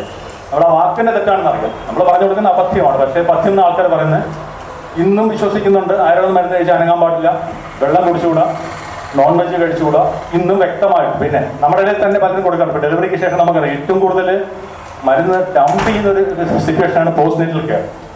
ആ രോഗിക്ക് ഒരിക്കലും അവർ ആയുർവേദം ചെയ്യില്ല. കാരണം അത്രയ്ക്ക് എന്താ പറയുക ടാക്സിങ് ആണ് അവരെ ആരോഗ്യം എന്ന് പറയുന്നത്. ഇത്രയുള്ള മരുന്ന് എത്തി കൊടുക്കുക. അവിടെയും നമ്മുടെ തമാശ എന്ന് പറഞ്ഞാൽ പുളിലേക്ക് എഴുതി കൊടുത്തിട്ട് പുളി കഴിക്കരുതെന്ന് പറയും, അശ്വഗന്ധ ഇലയും കൊടുത്തിട്ട് ഇറച്ചി കഴിക്കണമെന്ന് പറയും. ഇങ്ങനത്തെ സ്റ്റുപ്പിഡിറ്റി നമുക്കറിയാം. നമുക്ക് ഓരോ രോഗാവസ്ഥയ്ക്ക് അനുസരിച്ചാണ് നമ്മൾ പഥ്യം പറഞ്ഞിരിക്കുന്നത് എന്നുള്ളത് വ്യക്തമായിട്ട് നമുക്കറിയാം. അപ്പൊ അതൊക്കെ നമ്മൾ വ്യക്തമായിട്ട് ആൾക്കാരിൽ ക്ലിയർ ചെയ്ത് കൊടുക്കും. നെക്സ്റ്റ് അടുത്തൊരു മേജർ ഹെൽത്ത് എന്ന് പറയുമ്പോൾ ക്ലിനിക്കൽ സ്കിൽസ് ഡെവലപ്പ് ചെയ്യുന്നത്. അത് വളരെ അത്യാവശ്യമാണ്. എന്നാൽ മാത്രമേ നമുക്ക് പേഷ്യൻസിന് നമ്മളോട് ഉള്ള ഒരു കോൺഫിഡൻസ് കൊടുക്കുള്ളൂ എന്നുള്ളത്. നെക്സ്റ്റ് നമുക്കറിയാം നമ്മൾ ചെയ്യുന്നത് എന്താ പറയുന്നത്, ഇത് വെരി സ്ട്രേഞ്ച് ആണ്. Doctors we call it practice അല്ലേ. പ്രാക്ടീസ് തന്നെയാണ്. നമുക്ക് എല്ലാ ദിവസവും നമ്മൾ പ്രാക്ടീസ് ആണ്. നമുക്ക് ഓരോ ദിവസം ഓരോ പേഷ്യന്റും നമുക്കൊരു ന്യൂ ലേണിംഗ് എക്സ്പീരിയൻസ് ആണ്. അപ്പം എന്താണ് ഗോൾഡൻ റൂൾസ്? ഫസ്റ്റ് ഞാൻ നേരത്തെ പറഞ്ഞാൽ യൂട്ടിലൈസിങ് ആയുർവേദ സയന്റിഫിക്. നമ്മൾ പലപ്പോഴും കാണാറുണ്ട്, ഇന്നത്തെ പുതിയ ജനറേഷൻ്റെ പ്രിസ്ക്രിപ്ഷൻ കാണുമ്പോൾ നമുക്ക് സങ്കടം വരും. സാറ് പറഞ്ഞ പോലെ പേറ്റൽ ഡ്രഗ്സിന്റെ പുറത്തും കളിയാണ്. പിന്നെ ഒരു രോഗത്തിനൊരു അസുഖം എന്ന് പറഞ്ഞാൽ ഒരിക്കലും ആയുർവേദത്തിൽ നിന്ന് നിങ്ങൾക്ക് എല്ലാവർക്കും അറിയാവുന്ന കാര്യമാണ്. അപ്പം ആയുർവേദത്തെ സയന്റിഫിക് ആയിട്ട് യൂട്ടിലൈസ് ചെയ്യുന്നതാണ് first thing. Second thing is very important, you need to do necessary investigations. നമുക്ക് ഒരു പക്ഷേ നമ്മുടെ ട്രീറ്റ്മെന്റുമായിട്ട് ചിലപ്പോൾ അതിന്റെ ബന്ധം കാണണമെന്നില്ല. പക്ഷേ ഇറ്റ് ഇസ് വെരി ഇമ്പോർട്ടൻറ്റ്. എന്താണെന്നുള്ളത് നമുക്ക് ഞാൻ പറഞ്ഞുതരാം. We need to do necessary investigations. Treatment പ്ലാനും ഡ്യൂറേഷനും പറഞ്ഞു കൊടുക്കുക. ഇത് അത്യാവശ്യമാണ്. കാരണം പലപ്പോഴും പണ്ട് കാലം ചെയ്യുന്ന പോലെ ചുമ്മാ 6 മാസം കഴിക്കുക, 7 മാസം കഴിക്കുക, ചുമ്മാ പറഞ്ഞു കൊടുക്കുക. ഇത് എന്താണ് 6 മാസം കൊണ്ട് എന്തൊക്കെ സംഭവിക്കാം പേഷ്യന്റിൽ? വ്യക്തമായിട്ട് അതിനൊരു ടൈം ഫ്രെയിം ഉണ്ട്. നമുക്കറിയാം 1 വീക്കോ 2 വീക്സിൽ ഒരിക്കലും മെഡിസിൻസ് കൊടുക്കാൻ പാടില്ല. ഇത് നമ്മൾ എന്താ ചെയ്യാൻ പോകുന്നത്? പക്ഷേ എക്സാമ്പിൾ റിമോട്ടർ ആർത്തൈറ്റിസ് ഉള്ള പേഷ്യന്റ് നിങ്ങളെടുത്ത് വരുവാണ്, ഈസ് ഓൺ മോഡേൺ ഡ്രഗ് മെത്തട്രെക്സേറ്റോ അവർ എടുത്തോണ്ടിരിക്കണം, ഈസ് ഫൈൻ, അവർ പ്രോബ്ലം വെച്ചോളൂ. He want opt to Ayurveda നിങ്ങളടുത്ത് വരുവാണ്. You have the duty to tell them എന്തുകൊണ്ട് ആയുർവേദം ചെയ്യുന്നു, എന്തുകൊണ്ട് നമ്മൾ ആയുർവേദം ചെയ്യാൻ ആയുർവേദം പറയുന്നു, എന്തായിരിക്കും നമ്മൾ ചെയ്യാൻ ഉദ്ദേശിക്കുന്ന പ്രോട്ടോകോൾ എന്തായാലും, അവർക്ക് എന്തൊക്കെ പ്രോബ്ലം. റോബോട്ട് ആർത്തൈറ്റിസ് സിവിയർ കേസിലൊക്കെ സിവിയർ പെയിൻ ഒക്കെ വരും. പക്ഷേ ചിലപ്പോൾ ആ സമയത്ത് നമുക്ക് പെയിൻ മാനേജ്മെന്റ് പറ്റില്ലായിരിക്കും. അല്ലെങ്കിൽ നമുക്കിത് ലോങ് ടേമിൽ ഇപ്പം അവരുടെ മോഡേൺ മെഡിസിൻ നമ്മളെ ചെയ്യുമ്പോൾ എന്തൊക്കെയാണ് അഡ്വാൻറ്റേജ്, ഇതൊക്കെ വ്യക്തമായിട്ട് നമ്മൾ പേഷ്യന്റിന് പറഞ്ഞു കൊടുത്തിരിക്കണം. ഇത് റോബോട്ട് ആർത്തൈറ്റിസ് ഉള്ള ഏത് രോഗമായാലും ഇത് പലപ്പോഴും പറയല്ലോ എന്നാണ് സത്യം. നമ്മൾ ആ ഒരു ടോട്ടലായിട്ടുള്ള ആ ഒരു treatment plan and you should explain to the patient. പിന്നെ പോസിബിൾ ഔട്ട്കം ഞാൻ ഈ പറഞ്ഞ പോലെ ഡയറ്റ് ലൈഫ് മോഡിഫിക്കേഷൻ നമ്മുടെ സയൻസിൽ മാത്രമുള്ള സാധനമാണ്. നമ്മൾ ഒരു രോഗിയെടുത്ത് വ്യക്തമായിട്ട് തന്നെ അത് വ്യക്തമായിട്ട് പറഞ്ഞു കൊടുക്കുന്നത് അത്യാവശ്യം. റിവ്യൂ ഡേറ്റ് വേണം കൃത്യമായിട്ട്. ഡോക്യുമെന്റേഷൻ ഞാൻ നേരത്തെ പറഞ്ഞ full details of the patient, modern drugs എന്തൊക്കെ ഉപയോഗിച്ച് ഉൾപ്പെടെ നമ്മളെ ക്ലിനിക്സിൽ മസ്റ്റായിട്ട് ചെയ്യണം. പിന്നെ last one capacitate educate patient, it's common ഡ്യൂട്ടിയാണ് ഡോക്ടറുടെ. ഈ ഡയഗ്നോസിസ് നമുക്കറിയാം. സയന്റിഫിക് ആയുർവേദം എന്താണ്? സിമ്പിൾ ആണ്. നമ്മൾ ഏത് രോഗമായിട്ട് വന്നാലും നിങ്ങളെടുത്ത് ഓസ്റ്റിയോആർത്രൈറ്റിസ് എന്ന് പറയാൻ പറ്റും, ചിലപ്പോൾ മൈഗ്രൈൻ എന്ന് പറയും, നമ്മുടെ രീതിയിലേക്ക് ഇത് കൺവേർട്ട് ചെയ്യുക. അതാണ് യൂട്ടിലൈസ് ചെയ്യുന്ന ആയുർവേദം. നമ്മുടെ രീതിയിൽ ഏത് ദോഷാധിക്യം നോക്കിയിട്ടാണ് നമ്മൾ അത് മെഡിസിൻ തീരുമാനിക്കുന്നത്. ട്രീറ്റ്മെന്റും അങ്ങനെ തന്നെയാണ്. ഞാൻ നേരത്തെ പറഞ്ഞ എക്സാമ്പിൾ തന്നെ പറഞ്ഞുള്ളൂ. നമ്മൾ ഒരു ആമാവസ്ഥയിൽ എണ്ണ ഇട്ട് കഴിഞ്ഞാൽ പേഷ്യന്റ് അസുഖം കൂടും, അപ്പോൾ തന്നെ അവർ പോകും, ആയുർവേദ എഫക്റ്റിൽ എന്ന് പറയും. അപ്പം സയന്റിഫിക്കലി യൂട്ടിലൈസ് ചെയ്യണം. മെഡിസിൻ ഏതാണെന്ന് വ്യക്തമായിട്ട് അറിയണം, ട്രീറ്റ്മെന്റ് വ്യക്തമായിട്ട് അറിയണം. ഞാൻ പറഞ്ഞ diet and life style modification it's A must. ഞാൻ പലപ്പോഴും ചെയ്യാറുള്ള നമ്മൾ മെഡിസിൻ ചെയ്ത് തുടങ്ങുമ്പോൾ ഞാൻ അവിടുത്തെ രാവിലെ തൊട്ട് എന്തൊക്കെ ചെയ്യുന്നു ചുമ്മാ പറയാൻ പറയും. നീറ്റോട്ട് എന്തൊക്കെ ചെയ്യുന്നത്, എന്തൊക്കെ കഴിക്കുന്നത് അറിയാം. അതിൽ നമുക്ക് ഒരുപാട് ടിപ്സ് കിട്ടും. ഫോർ എക്സാമ്പിൾ പറയുന്നത് IBS പേഷ്യൻ്റെ അടുത്ത് ഒരു പക്ഷേ ഞാൻ ചോദിച്ചു, അദ്ദേഹം STFCയിൽ വർക്ക് ചെയ്യുകയാണ്. അദ്ദേഹത്തിൻ്റെ ഫ്രീക്വൻസി 7-8 തവണയായിരുന്നു. ചോദിച്ചപ്പോൾ പറഞ്ഞു ഉച്ചയ്ക്ക് അദ്ദേഹം വീട്ടിൽ വന്നിട്ട് ആഹാരം കഴിച്ചു, പിന്നെ 3-4 വർഷം ബാത്റൂമിൽ പോയിട്ടാണ് വീട്ടിൽ ഒത്തിരിച്ചു പോകുന്നത്. അപ്പോൾ ഞാൻ അദ്ദേഹത്തിന് പറഞ്ഞൊരു കാര്യം ചെയ്യും, ഉച്ചയ്ക്ക് വരാതിരിക്കുക. STFC ബാങ്കിൽ ബാത്റൂം ഉണ്ടല്ലോ, അത് മനസ്സിൽ വെച്ചിരുന്നാൽ മതി ബാത്റൂം ഉണ്ടെന്ന്. അങ്ങനെ തിരിച്ചു പോകാൻ പറ്റും. ഇദ്ദേഹത്തിൻ്റെ ഒരു 3 days കൊണ്ട് ഈ ഫ്രീക്വൻസി കുറഞ്ഞു. ഇത് നമ്മളെ ലൈഫ് സ്റ്റൈൽ അറിഞ്ഞോളൂ. ഇതേപോലെ നമുക്ക് പല കാര്യങ്ങളും ചോദിക്കാൻ പറ്റും. ചിലപ്പോൾ രാത്രി കിടക്കുന്നതിന് ഉടനെ മുമ്പായിരിക്കും ആഹാരം കഴിച്ച് കിടക്കുന്നത്. അല്ലെങ്കിൽ ചിലപ്പോൾ ഈ ഇൻഡയഷനുള്ള പേഷ്യന്റ് രാത്രി ചപ്പാത്തിയും ഉരുളക്കിഴങ്ങ് കഴിക്കുന്നത്, അല്ലെങ്കിൽ എരിവുള്ള ഭക്ഷണം കഴിച്ചെടുക്കുക. അപ്പോൾ ഇതൊക്കെ വ്യക്തമായിട്ട് നമുക്ക് പറഞ്ഞു കൊടുത്തു കഴിഞ്ഞാൽ നമുക്ക് ആ ലൈഫ് സ്റ്റൈൽ കിട്ടും. അപ്പോൾ ചുമ്മാ പറഞ്ഞാൽ അവർ രാവിലെ എണീറ്റ് എന്തൊക്കെ ചെയ്യുന്നത് ചുമ്മാ പറയാൻ പറഞ്ഞു കഴിഞ്ഞാൽ നമുക്ക് അതിൽ തന്നെ ഒരുപാട് മോഡിഫിക്കേഷൻ നമ്മുടെ ഡയറ്റൊക്കെ നമുക്ക് പറയാൻ പറ്റും. മോര് കുടിക്കാൻ പറയാൻ പറ്റും, അല്ലെങ്കിൽ നമുക്ക് ചുക്കിട്ട് വെള്ളം കുടിക്കാൻ പറയാൻ പറ്റും, അല്ലെങ്കിൽ ഏതൊക്കെയാണോ പറയാനുള്ളത് അവരുടെ ലൈഫ് സ്റ്റൈൽ അറിയാൻ മാത്രമേ പറ്റും. അപ്പം തീർച്ചയായിട്ടും നമ്മൾ ലൈഫ് സ്റ്റൈൽ ചോദിച്ചിരിക്കണം. നെക്സ്റ്റ് ഞാനൊരു കേസാണ് എൻ്റെ അടുത്ത് പറഞ്ഞത്. ഞാൻ ജസ്റ്റ് ഒരു സിമ്പിൾ ആയിട്ട് എക്സാമ്പിൾ, നിങ്ങളെല്ലാം ഇതന്നെ ചെയ്യുന്നത്. എന്നാൽ ഞാനൊരു എക്സാമ്പിൾ പറയുന്നത് 24-year ഫീമെയിലാണ്. ആര്യ പേര്. ഇവര് എനിക്കൊരു 10th സ്റ്റാൻഡേർഡ് പഠിക്കുന്ന തൊട്ട് അറിയാം. ഇവരെ പേരൻസ് എൻ്റെ പേഷ്യൻ്റ് ഉണ്ടായിരുന്നു. അങ്ങനെയാണ്. അതുകൊണ്ട് ഞാൻ പറയാൻ കാണുമെന്ന് പറഞ്ഞാൽ ഇവർ സഡനായിട്ട് ഇവർക്ക് കാല് ട്വിസ്റ്റ് ചെയ്യുന്നു. അവർ IT ആണ്, രക്തഭാഗത്ത് വയ്ക്കുക. അപ്പോൾ സിവിയർ പെയിൻ ആയിരുന്നു വരുമ്പോൾ, സിവിയർ ടെൻഡനസ്. ഞാൻ എക്സാം ചെയ്ത ബാറ്റിലെ മുകളാണ്, സിവിയർ ഫ്യൂഷൻ ഉണ്ട്. ഒരു പക്ഷേ ആരും തന്നെ പ്രിഫർ ചെയ്യാൻ വേണ്ടി വന്നതാണ്. അപ്പോൾ വന്നപ്പോൾ തന്നെ ഫസ്റ്റ് ഞാൻ ഒന്നും ചെയ്തില്ല, ലേബറെ മാത്രം കൊടുത്ത് ബാൻഡേജ് ചെയ്തു. ഞാൻ പറഞ്ഞു ടേക്കൻ MRI സ്കാൻ എന്ന് പറഞ്ഞു. MRI റേഡിയോളജിസ്റ്റിന്റെ ഫ്രണ്ടാണ് ബിജു പറഞ്ഞു ഡോക്ടർ സംസാരിച്ച് നോക്കി ചെയ്യാൻ പറ്റുന്ന ഭയങ്കര എഫ്യൂഷൻ ഉണ്ടെന്ന് എൻ്റെ പറഞ്ഞു. പക്ഷേ നമ്മളെ ട്രീറ്റ്മെന്റ് സെക്കൻഡ് ഡേ ഓൺവേഴ്സ് ഞാൻ വേറെ ഒന്നും ചെയ്തില്ല, രസമുള്ള ധാര മാത്രം ചെയ്ത് ചെയ്തത് ആൻഡ് ബാൻഡേജിങ് ഇന്റേണൽ മെഡിസിൻസ് കൊടുത്തു. വിത്തിൻ 4 days കംപ്ലീറ്റ് സ്വെല്ലിംഗ് കുറഞ്ഞു. ആ ഒരു 1 week കഴിഞ്ഞ് ട്രീറ്റ്മെന്റ് കഴിഞ്ഞപ്പോൾ അവർ നോർമൽ. ഞാൻ പറയാൻ കാരണം ഇത് ട്രീറ്റ്മെന്റ് മഹത്വമല്ല പറഞ്ഞത്. നെക്സ്റ്റ് എന്ന് എടുക്കുക. Next taken MRI. ഇതിനകത്ത് വ്യക്തമായിട്ട് സെവറൽ ലിഗമെന്റ്സ് ഗ്രേഡ് 2 ടയർ ഉണ്ട്, ബാറ്റിലെ ആൾട്ട് ജനറേറ്ററിലെ മൂവ്മെന്റ്സ് ഉണ്ടായിരുന്നു, ബോൺ ബ്രൂസസ് ഉണ്ട്. നമുക്ക് വ്യക്തമായിട്ട് നമുക്കൊരു പിക്ചർ കിട്ടി. 2 കാര്യമാണ് അതുള്ള അഡ്വാൻറ്റേജ് എന്ന് പറയുന്നത്. ഒന്ന്, ഞാൻ കണ്ടിട്ടുള്ള ഒരു പ്രാക്ടിക്കൽ എക്സ്പീരിയൻസ് ഞാൻ പറഞ്ഞു. നമ്മൾ ബാക്ക് പെയിൻ ആയിട്ട് വരുന്നത് വെച്ചു, നമ്മൾ ക്ലിനിക്കൽ എക്സാമിനേഷൻ നമ്മൾ SLR ഒക്കെ നോക്കി നമുക്ക് മനസ്സിലായി ഡിസ്ക് ബൾജാണ്. എല്ലാവർക്കും ഉടനെ ഒരു MRI എടുക്കാൻ പറ്റുമെന്ന് തോന്നില്ല, ഇറ്റ്സ് വെരി കോസ്റ്റ്ലി. പക്ഷെ നമ്മൾ പേഷ്യന്റ് വ്യക്തമായിട്ട് ഈ രോഗം പറഞ്ഞു കൊടുക്കണം. ഇല്ലെങ്കിലുള്ള കുഴപ്പം ബാക്ക് പെയിൻ നമ്മൾ ട്രീറ്റ് ചെയ്തിട്ട് മാറുന്നില്ല എന്ന് വെച്ചു. 3rd day ആയിട്ട് പേഷ്യന്റ് മാറില്ലെങ്കിൽ അവർ got modern medicine hospital and they will take an MRI and they will tell you ഇത് ബൾജാണ്, നിങ്ങൾ അവിടെ പോയി കുളവാക്കി തടവി കുളവാക്കി. അസുഖം മാറിയിട്ട് ചെന്നാലും പറയും നേരത്തെ നിങ്ങൾക്ക് ബൾജുണ്ടായിരുന്നു, അത് അവർ തടവി കുളവാക്കി എന്ന് പറയും. അപ്പോൾ നമ്മുടെ സൈഡ് സേഫ് ആക്കാൻ ഇറ്റ്സ് വെരി ഇമ്പോർട്ടൻ്റ് ആയിട്ട് ടേക്ക് ഇൻവെസ്റ്റിഗേഷൻ. ഇവർക്ക് മാത്രമല്ല പേഷ്യന്റ് കോൺഫിഡൻ്റ് ആയി ഇത്രയാണ് എനിക്ക് പ്രോബ്ലം എനിക്ക് വ്യക്തമായി. ലിഗമെന്റ് ടയർ ഉള്ളപ്പോൾ ഞാൻ പറഞ്ഞത് ഇതാണ്, ഒരു പ്രശ്നം നമുക്ക് ട്രീറ്റ് ചെയ്യാൻ പറ്റുമെന്ന് നോക്കാം എന്ന് പറഞ്ഞാൽ. അപ്പോൾ ഇത് രണ്ടും നമ്മൾ ഏത് കേസ് വന്നാലും നമുക്ക് പറ്റുന്ന കേസിൽ അറ്റ്ലീസ്റ്റ് എടുക്കാൻ പറ്റുന്ന അവർ പറഞ്ഞു കൊടുക്കും ഇതാണ് പ്രോബ്ലം, എടുക്കേണ്ടതാണ്, പക്ഷെ നമുക്ക് വെയിറ്റ് ചെയ്യാമെന്ന് പറഞ്ഞത്. അപ്പോൾ ഇത് ഒരു എക്സാമ്പിൾ പറഞ്ഞാൽ എന്താണെന്ന് പറഞ്ഞാൽ നമ്മൾ ടോട്ടൽ ആയിട്ടുള്ള നമ്മുടെ എന്താ പറയുക നമ്മളൊരു അപ്രോച്ച് പേഷ്യന്റിലേക്ക് വേണമെന്ന് പറയാൻ വേണ്ടിയാണ്. നെക്സ്റ്റ് നമുക്ക് how to be able to physics. ഇത് we are going back to basics. നമ്മൾ ക്ലിനിക്സിലൊക്കെ പഠിച്ച പോലെ പ്രോപ്പർ ഇന്റർഗേഷൻ വേണം. പിന്നെ പേഷ്യന്റിനോട് എന്താ പറയുക വളരെ പേഷ്യൻ്റായിട്ട് അവരുടെ സിംറ്റംസ് ശ്രദ്ധിക്കുക എന്നുള്ളത് വളരെ അത്യാവശ്യമുള്ള കാര്യമാണ്. പിന്നെ ഡീറ്റെയിൽ എക്സാമിനേഷൻ ഇത് വളരെ അത്യാവശ്യമാണ്. നമ്മൾ പേഷ്യന്റ് ഇപ്പോൾ BP പോലും ഞാൻ പറഞ്ഞുതരാം. കഴിഞ്ഞ മാസം എൻ്റെ നമ്മളൊരു ട്രീറ്റ്മെന്റ് വന്നുകൊണ്ടിരിക്കുന്ന പേഷ്യൻ്റ് ആണ്. അദ്ദേഹം IT പേഷ്യൻ്റാണ്. അദ്ദേഹം ഒരു ഹാർഡ്ലി 30 years old. അപ്പോൾ ഇദ്ദേഹം വരുന്നത് കൈ സെർവൈക്കൽ സ്പോളോസിസ് ആണ്. അപ്പം വന്നപ്പോൾ തൊട്ടേ പുള്ളി പറഞ്ഞത് എനിക്ക് ഭയങ്കര ക്ഷീണമാണ്, സംസാരിക്കാൻ പോലും ഒരു മടിയാന്ന്. അപ്പോൾ വൈഫ് പറഞ്ഞത് മടിയാന്ന് പറഞ്ഞു. ഇപ്പോൾ 3rd day ആയപ്പോൾ അപ്പോൾ ഞാൻ എന്നിട്ട് ഏതൊന്നും ഞാൻ എന്ത് ചെയ്തെന്ന് പറഞ്ഞാൽ ഇദ്ദേഹത്തിന് ചുമ്മാ ഇങ്ങനെ പറഞ്ഞുകൊണ്ട് ഞാൻ ചുമ്മാ ഇടയ്ക്കൊന്ന് ബീറ്റ് നോക്കുന്നുണ്ട്. അപ്പം 3rd day ഇദ്ദേഹം പറഞ്ഞു, നമ്മുടെ ടെക്നീഷ്യൻ പറഞ്ഞു, തെറാപ്പിസ്റ്റ് പറഞ്ഞു കൊടുത്തു എനിക്ക് സംസാരിക്കാൻ ഭയങ്കര കുഴയുന്ന പോലെ തോന്നുന്നുണ്ടെന്ന് പറയാം. അപ്പോൾ അതേ ഞാൻ വരാൻ പറഞ്ഞു, ബീറ്റ് നോക്കി ഹൈ. ഞാൻ അപ്പോൾ തന്നെ റെഫർ ചെയ്തു. ഇൻഫാക്ട് സോ ലക്കി സ്ട്രോക്കിന് തൊട്ട് മുമ്പായിരുന്നു. കിംസിൽ ചെന്നപ്പോൾ അവർ പറഞ്ഞു വളരെ ലക്കി ആ സമയത്ത് വരാൻ പോയെന്ന് പറഞ്ഞു. MRI എടുത്തപ്പോൾ സ്ട്രോക്കിൻ്റെ. അപ്പോൾ നമ്മൾ എക്സാം ചെയ്യാന്ന് പറഞ്ഞാൽ മസ്റ്റാണ്. നമുക്ക് ചിലപ്പോൾ അപ്രസക്തമായി തോന്നാം. മസ്റ്റായിട്ട് നമ്മൾ പേഷ്യന്റിനെ എക്സാം ചെയ്തിരിക്കുന്നത്. മിക്കവാറും പറ്റുമെങ്കിൽ നമ്മൾ വജാറോ ചെയ്യുന്നതാണെങ്കിൽ പറ്റുക എല്ലാ ദിവസമെങ്കിലും അവരെ എക്സാം ചെയ്യുന്നത് വളരെ അത്യാവശ്യമാണ്. പിന്നെ പാസ് മെഡിക്കൽ ഹിസ്റ്ററി നമുക്കറിയാം. ഇപ്പം ഒരു 35 years ഉള്ളൂ. അയാളുടെ father early onset cardiac problem ഒന്ന് മരിച്ചാണെങ്കിൽ നമുക്ക് ഇയാൾക്കും ഉറപ്പായിട്ട് ഇയാൾ ലൈഫ് സ്റ്റൈൽ ചേഞ്ച് നമ്മൾ പറഞ്ഞു. അപ്പം എപ്പോഴും ഫാമിലി ഹിസ്റ്ററിയും പാസ്റ്റ് ഹിസ്റ്ററിയും നമ്മൾ പലപ്പോഴും അറിഞ്ഞിരിക്കേണ്ടത് അത്യാവശ്യമാണ്. ഇപ്പോൾ സൈക്കാട്രിക് പേഷ്യൻറ്റ് പാസ്റ്റ് ഹിസ്റ്ററി അറിഞ്ഞു കഴിഞ്ഞാൽ നമുക്ക് അവരുള്ള നമ്മുടെ അപ്രോച്ച് നമ്മുടെ മെഡിസിനിൽ സാർ ഈ പറഞ്ഞത് ആൾക്കാർ പോലത്തേക്ക് നമുക്ക് കുറച്ച് മാനസികമുള്ള ഒരു മരുന്നുകളോട് നമുക്ക് ആഡ് ചെയ്യാൻ പറ്റും. അപ്പോൾ എപ്പോഴും അത് ഹിസ്റ്ററി ടേക്കിങ്ങിലാണ് അറിയാൻ പറ്റുന്നത്. Details of medicine taken should be note. Medical records past records നോക്കണം. പിന്നെ ലൈഫ് സ്റ്റൈൽ ഞാൻ നേരത്തെ പറഞ്ഞ പോലെ ഫുഡ് പാറ്റേൺസ് സ്ലീപ്പ് അഡിക്ഷൻസ് എല്ലാം തന്നെ നമ്മൾ നോക്കി. നെക്സ്റ്റ് ഇത് കേസ് ടേക്കിംഗ്. നമുക്കറിയാം ഏറ്റവും വൈറ്റലായിട്ട് ഇൻട്രോഡക്ടറി സെക്ഷനാണ് കേസ് ടേക്കിംഗ് എന്ന് പറഞ്ഞു കഴിഞ്ഞാൽ. ഫുൾ നെയിം, പിന്നെ പറ്റുമെങ്കിൽ പേഷ്യൻസിന്റെ മദർ ടങ് ഉപയോഗിക്കുക. ഇപ്പൊ നമുക്കറിയാം നമ്മുടെ കൂടെ ഇപ്പം ഒരു അച്ഛനും മോനോ വരുന്നെങ്കിൽ അച്ഛനായിരിക്കും സംസാരിക്കുന്നത്, അല്ലെങ്കിൽ ഹസ്ബൻഡ് വൈഫ് ഹസ്ബൻഡ്. അത് ഒരിക്കലും ബൈസ്റ്റാൻഡറെ കൊണ്ട് സംസാരിപ്പിക്കരുത്. കഴിയുന്നതും പേഷ്യന്റിനെ കൊണ്ട് തന്നെ സംസാരിപ്പിക്കുക. എന്നാൽ മാത്രമേ നമുക്ക് അവരുടെ ഭാഷയിൽ എന്താണ് അവരുടെ പ്രോബ്ലം എന്ന് അറിയാൻ പറ്റത്തുള്ളൂ. It's A must.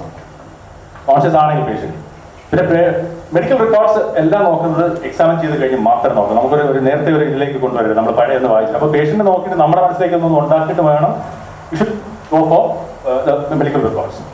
പിന്നെ എപ്പോഴും നമ്മൾ ചോദിക്കും എന്താ അസുഖം ചോദിക്കരുത് ദൈവം ഇത്. അവരപ്പം തന്നെ പറയും മൈഗ്രെയിൻ ആണ്, എനിക്ക് ഡിസ്ബൾജ് ആണെന്ന് പറയരുത്. എന്താ പിന്നെ ബുദ്ധിമുട്ടെന്ന് ചോദിക്കും.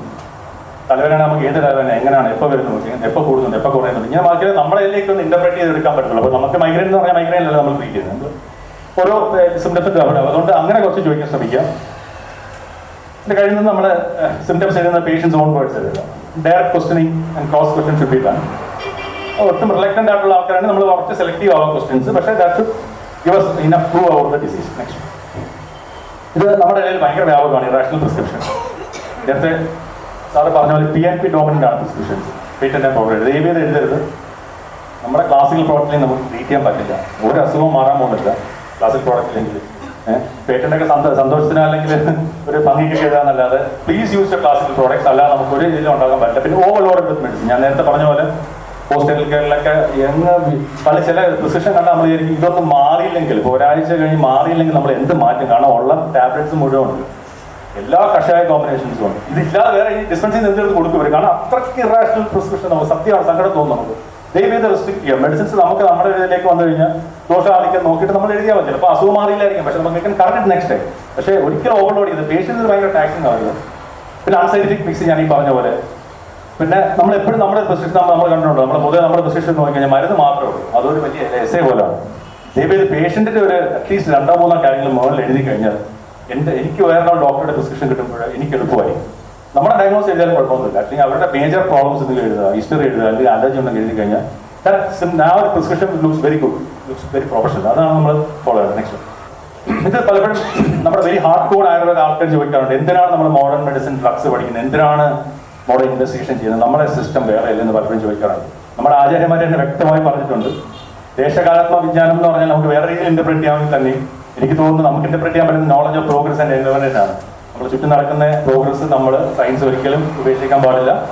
വ്യക്തമായി പറഞ്ഞിട്ടുണ്ട്, സിംഗിൾ സയൻസ് മാത്രം പഠിച്ചിട്ട് കാര്യം സുഷ്ടാചാര്യം പറഞ്ഞിട്ടുണ്ട്. അപ്പോൾ വി നീഡ് ടു നോ നമ്മൾ എന്തിന് മോഡേൺ മെഡിസിൻ പഠിക്കുന്നു. ഞാൻ എപ്പോഴും പറയാണ്, you should never prescribe modern medicine, കാരണം നമുക്കുള്ള അർഹതയില്ല, you are not qualified. But you should know modern medicine. രണ്ട് കാര്യം, ഒന്ന് നമുക്കറിയാം നമ്മുടെ അടുത്ത് വരുന്ന പേഷ്യൻസ് മെഡിക്കൽ അവർക്ക് നല്ലപോലെ അവരുടെ അസുഖത്തെ പറ്റി മെഡിസിനെ പറ്റി അറിയാം. അപ്പം നമ്മൾ അവർക്ക് അവരുടെ ഭാഷയിൽ സംസാരിച്ചാൽ അവർ കുറച്ചുകൂടി കോൺഫിഡൻസ് കൂടും. എന്ത് മരുന്ന് കഴിഞ്ഞാൽ ഇതാണോ നിങ്ങൾ കഴിക്കുന്നതൊക്കെ ചോദിച്ചു കഴിഞ്ഞാൽ അവർ മാത്രമല്ല, നമുക്ക് ചില ഡ്രഗ്സ് ചിലപ്പോൾ നമുക്ക് ഹൈപ്പർ ടെൻഷൻ ഉപയോഗിക്കും, ചിലപ്പോൾ ആൻഡോട്ടിൻ പോലത്തെ മരുന്നുകൾ നമുക്കറിയാം കാലുനീരുണ്ടാകും. അല്ലെങ്കിൽ ഇപ്പോൾ ആസ്മാറ്റിക് പേഷ്യൻറ്റ് ചിലപ്പം നമ്മുടെ അടുത്ത് വരുമ്പോൾ ആസ്മ കൂടിയിട്ടായിരിക്കും, ചിലപ്പോൾ പക്ഷേ പെയിൻ കില്ലർ കഴിച്ചിട്ടായിരിക്കും. ഇതൊക്കെ നമ്മൾ അറിയാൻ പറ്റും. നമുക്ക് we need to know the basics of modern medicine. Drugs മസ്റ്റഡ് അറിഞ്ഞിരിക്കണം. പിന്നെ ഇന്റർകേഷൻ നല്ലതാണ്. Never prescribe, that's my request to you. ഒരിക്കലും പ്രിസ്ക്രൈബ് ചെയ്യാൻ പാടില്ല. You are not intend to prescribe modern. പിന്നെ മെഡിക്കൽ അക്കോണമിക്സ് മസ്റ്റായിട്ട് അറിഞ്ഞിരിക്കണം, കാരണം നമുക്ക് കേസിച്ച് വായിക്കാനൊക്കെ നമുക്ക് എഴുതാനൊക്കെ എളുപ്പമായിരിക്കും. പിന്നെ ഞാൻ പറയാം നോർമൽ പ്രൊസീജിയേഴ്സ്, കോമൺലി നമ്മൾ ഉപയോഗിക്കുന്ന പ്രൊസീജിയേഴ്സ് അറിഞ്ഞു കഴിഞ്ഞാൽ പേഷ്യന്റിനോട് ഞാൻ പറഞ്ഞില്ല, ഇപ്പം അവർ നമ്മൾ പണ്ടത്തെ പോലെ അല്ല, നമ്മളിപ്പോൾ വിളിച്ച് ചോദിക്കുന്ന മരുന്നിന് മാത്രമാവില്ല. നമ്മൾ വിളിച്ച് ചോദിക്കുന്ന ഡോക്ടർ എൻ്റെ ഒരു റിലേറ്റീവ് ഇപ്പോൾ ഫെസ്റ്റ് ചെയ്യാൻ പറഞ്ഞു, എന്ത് ചെയ്യണം, should know what is fest, should know what is TURP. Common ആയിട്ട് ചെയ്യുന്ന സർജറീസ് ആണ് നമ്മൾ അറിഞ്ഞിരിക്കുന്നത്. നമ്മുടെ വരുന്നത് സയൻസ് പേഷ്യൻ നമ്മുടെ വരുന്നത്, അപ്പോൾ നമുക്ക് അറിഞ്ഞിരിക്കണം മോഡേൺ സയൻസിൽ എന്താ ചെയ്യുന്നത്, എൻഡോസ്കോപ്പി സർജറി ആണെന്ന് അറിയില്ല. അപ്പോൾ ഇതൊക്കെ കോമൺ ആയിട്ട് അറിഞ്ഞു വെച്ചാൽ നമുക്ക് പേഷ്യന്റ് നമ്മളോടുള്ള കോൺഫിഡൻസ് കുറച്ചുകൂടെ കൂടുതലായി. Next, what are the importance of modern medical investigation. Next, first of all diagnostic disease. നമുക്കറിയാം ഇന്നത്തെ scientific advance so easy to diagnose disease. ഒരുപാട് നമ്മുടെ 2 മാർക്കേഴ്സ് ബ്ലഡിലുണ്ട്. ഒറ്റ ബ്ലഡ് ടെസ്റ്റ് കൊണ്ട് നമുക്ക് പലതും കണ്ടുപിടിക്കാൻ പറ്റും.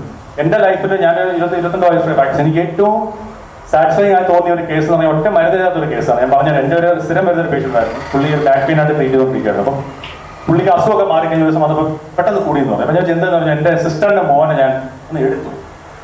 പുള്ളിക്ക് 20 വയസ്സുണ്ട്. അപ്പോൾ ഞാൻ ചെറുപ്പറ്റിന്ന് വെച്ച് പറഞ്ഞു, സാർ കളിച്ചുകൊണ്ടിരുന്നേ പെട്ടെന്ന് മറിഞ്ഞു വീണു. അപ്പം ഇവർ ഈ കോസ്റ്റൽ ഏരിയയിൽ താമസിക്കുന്ന ആൾക്കാർ. അപ്പം അവിടെ തൊട്ടടുത്തൊരു കോസ്റ്റൽ ഏരിയ ഒരു ഹോസ്പിറ്റലിൽ കാണിച്ചു. അവർ പറഞ്ഞു, നിങ്ങൾ 2 ദിവസം നോക്ക്, അല്ലെങ്കിൽ നമുക്ക് എന്തെങ്കിലും ചെയ്യാമെന്ന് പറഞ്ഞു. ഇവർ തിരിച്ചു കൊണ്ടുവന്നു. അവിടുത്തെ ആൾക്കാരൊക്കെ പറഞ്ഞു, ഇത് പിള്ളവാദമാണ്, പുള്ളി ഞാൻ ഒതുക്കി വീട്ടിലിരുത്തിയിരിക്കുക. 2 മാസമായിട്ട് കുട്ടി വീട്ടിൽ സ്കൂളിൽ പോലും പോകാതിരിക്കുകയാണ്. അപ്പോൾ ഞാൻ പറഞ്ഞു, നിങ്ങൾ കാണിച്ച മട്ടത്തരല്ലേ, വിളിച്ചോണ്ടിരാൻ പറഞ്ഞു. വിളിച്ചോണ്ട് വന്ന് ഞാൻ പറയുന്നത് മസ്റ്റായിട്ട് നമുക്ക് ഇൻവെസ്റ്റിഗേഷൻ ചെയ്യണമെന്ന് പറഞ്ഞാൽ MR എടുത്ത്, because a small tumour. Luckily അവർ കോടേക്കിനെ കംപ്രഷൻ ചെയ്യുന്നതല്ല, അത് ഒരു വളരെ സേഫായിട്ടുള്ള ഒരു ട്യൂമറായിരുന്നു. He was report medical college and surgery was done. അതിനുശേഷം 1 മാസം കഴിഞ്ഞ് അദ്ദേഹം സ്കൂളിൽ പോയാൽ പയ്യനെ കൊണ്ടുവന്നു.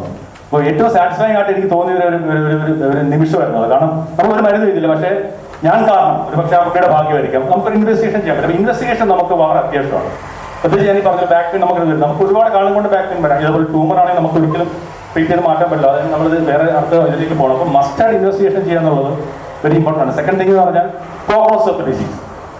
ഇതുപോലെ കഴിഞ്ഞ മാസം ഒരു പേഷ്യൻ്റ് എടുത്ത ഒരു പ്രോസ്റ്റേറ്റ് പേഷ്യൻ്റ് ആണ്. അദ്ദേഹം തൃശ്ശൂരോടെ ട്രീറ്റ് ചെയ്തിട്ട് അപ്പം കൂട്ടത്തിൽ കൊച്ചുമോളെ കാണിക്കാൻ വന്നു കൊടുത്തിട്ട് ഡോക്ടർ പ്രോസ്റ്റേറ്റിന് എന്തെങ്കിലും വേറെ മരുന്നുണ്ടോ? ഞാനിപ്പോൾ ചന്ദ്രഭാബു ഗുളിക കഴിച്ചുകൊണ്ടിരിക്കുന്നത്.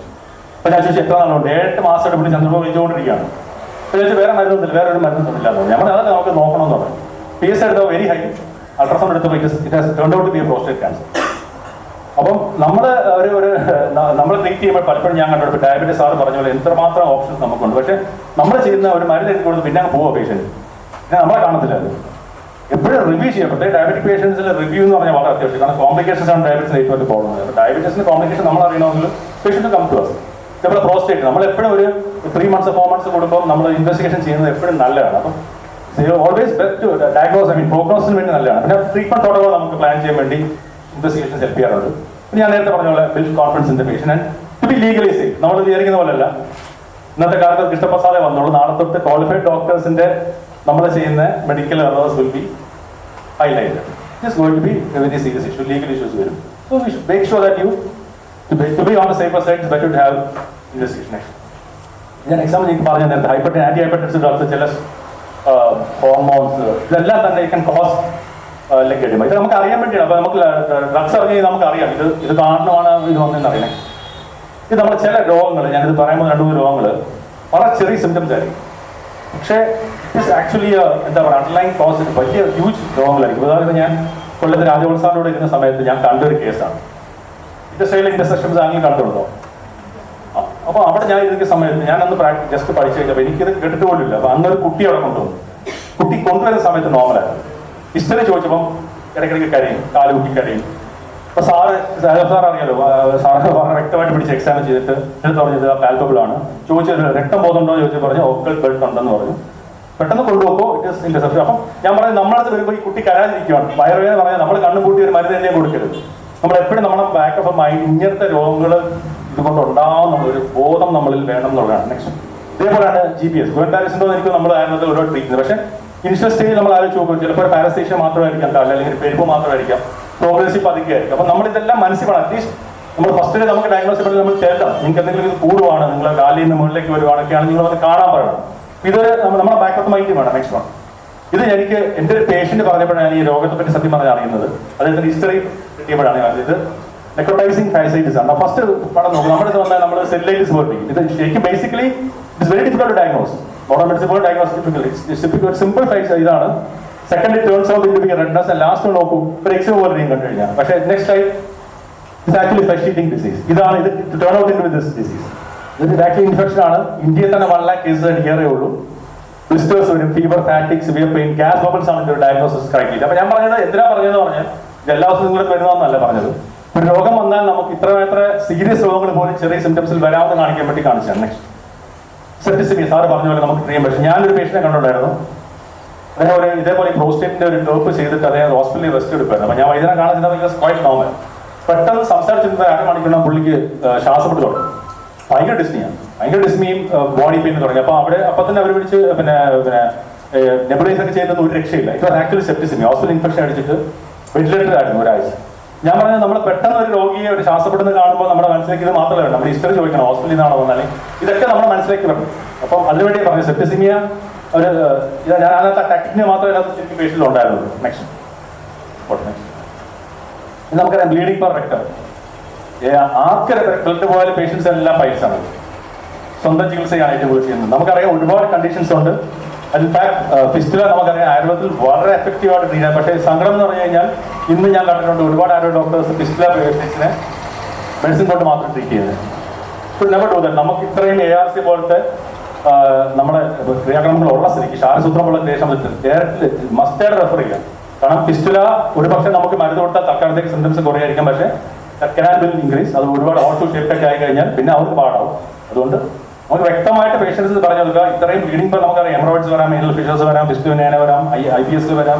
അപ്പോൾ വ്യക്തമായിട്ട് ഡിഫറൻഷിയേറ്റ് ചെയ്യണം. നെക്സ്റ്റ് പിന്നെ മാത്രമല്ല എനിക്ക് തോന്നുന്നു ഈ എനോറക്കിൽ ക്യാൻസർ ഒരിക്കലും ഡിറ്റക്ട് ചെയ്യാൻ പ്രധാന കാരണം ഇത് പൈസ എന്ന് പറഞ്ഞുകൊണ്ട് നടക്കുന്നതാണ്. എപ്പോഴും ഒരു നമ്മുടെ മെഡിസിൻ കൊടുത്തിട്ട് ബ്ലീഡിംഗ് നിൽക്കുന്നില്ല, ഒരു 2 to 3 weeks ഡ്യൂറേഷൻ ഉണ്ടെങ്കിൽ you should surely go for colonoscopy 100% of. ഇത് നെവർ കമ്മിറ്റ് മെഡിക്കൽ കെയർ. നമ്മൾ ഹിപ്പോക്രട്ടീസ് പറഞ്ഞതാണ്. ഇത് രാജഗോപാൽ സാർ എന്നത് പറയാറുണ്ട്, നമുക്ക് ചികിത്സ മാറ്റാൻ പറ്റിയില്ലെങ്കിൽ ദയവ് ചെയ്ത് നമ്മുടെ ഭാഗത്ത് നിന്ന് തെറ്റുണ്ടാകാതിരിക്കാൻ ശ്രമിക്കുകയാണ് നമ്മൾ ക്ലിനിക്കലൈസ് ചെയ്യേണ്ടത്. നെക്സ്റ്റ് നമ്മൾ ഡോക്യുമെന്റേഷൻ ഇമ്പോർട്ടൻസ് എന്താണെന്നുള്ളതാണ്. ഈ കണ്ടീഷൻ ഓഫ് ദ പേഷ്യന്റിന്റെ എവിഡൻസ് ആയിട്ട് നമുക്ക് മസ്റ്റായിട്ട് വെക്കണം. ഒരു കേസ് ഞാൻ പറയാം. എൻ്റെ റിലേറ്റീവ് ആണ്. അവര് 52 years ഉള്ളായിരുന്നു. അവര് കഴിഞ്ഞ വർഷമാണ് മരിച്ചത്. അവരൊരു മരിക്കുന്നതിന് 6 മാസം ഞാൻ കണ്ടാണ്. She was very healthy, only 52 years, vegetarian. അവര് ആറ്റുകാൽ പൊങ്കാലയ്ക്ക് ട്രിവാൻഡ്രത്ത് ഞാൻ കണ്ടാണ്. അത് ഈ പോയിട്ട് ഒരു മാസം കഴിഞ്ഞപ്പം അത് അവർ ഹസ്ബൻഡ് വിളിച്ചു പറഞ്ഞു, ലിവർ സീറോസ് ആണ്, ലിവർ മാറ്റി വെക്കണം എന്ന് പറഞ്ഞു. അത് അവർ കാരണം കണ്ടുപിടിച്ചത് ആയുർവേദ മരുന്ന് കഴിച്ചിട്ടാണെന്നാണ് അവരുടെ ഡയഗ്നോസിസ്. ഓക്കെ, ഞാനിപ്പോൾ പറഞ്ഞു എന്ത് ആയുർവേദ മരുന്ന് കഴിച്ചെന്ന് ചോദിച്ചപ്പോൾ പറഞ്ഞു ഞാൻ പ്രിസ്ക്രിപ്ഷൻ അയച്ചിട്ടാണെന്ന് പറഞ്ഞു. പ്രിസ്ക്രിപ്ഷൻ അയച്ചു തന്നു. വൈദ്യുതത്തിന്റെ പ്രിസ്ക്രിപ്ഷനാണ്.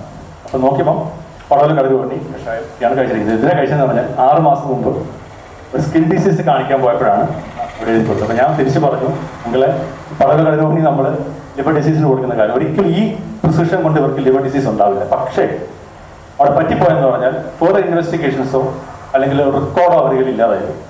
അവർ 6 മാസം കഴിഞ്ഞ് മരിച്ചു. ലിവർ ട്രാൻസ്പ്ലാന്റേഷൻ നോക്കിയിട്ട് കിട്ടിയില്ല. And their relatives firmly believe, very firmly believe that Ayurveda was the cause of death. പക്ഷെ നമുക്കറിയാമല്ല, നമ്മളെ ഡോക്യുമെന്റേഷൻ ഇല്ലെങ്കിൽ നമുക്ക് പ്രൂവ് ചെയ്യാൻ പറ്റില്ല. അതുകൊണ്ട് മസ്റ്റായിട്ട് നമുക്ക് ഡോക്യുമെന്റേഷൻ വേണം. ഞാൻ നേരത്തെ പറഞ്ഞാൽ ലീഗലി സേഫ് ആണെന്ന് പറഞ്ഞാൽ നമുക്ക് മസ്റ്റായിട്ട് ഡോക്യുമെന്റേഷൻ വേണം. നമ്മളെ വരുന്ന പേഷ്യന്റ് ഡീറ്റെയിൽസ് നമ്മളെ വേണം. നമ്മൾ ചെയ്തില്ലെങ്കിൽ പോലും നമ്മുടെ തലയിലാവും. പിന്നെ ഫോളോ അപ്സ് ഈസി ആയിരിക്കും. ഡേറ്റാബേസ് ഓഫ് ദ പേഷ്യന്റ് നമുക്ക് കേസ് പ്രസന്റേഷൻ ഒക്കെ നല്ലതായിരിക്കും.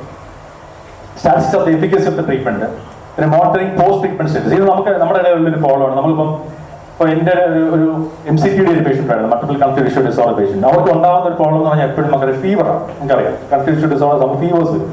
ഇവര് ഒരു കുട്ടിയാണ്, 24 വയസ്സുള്ളായിരുന്നു. അപ്പോൾ ഇവരുടെ പ്രോബ്ലം ആണ് every month she's getting fever, body pain.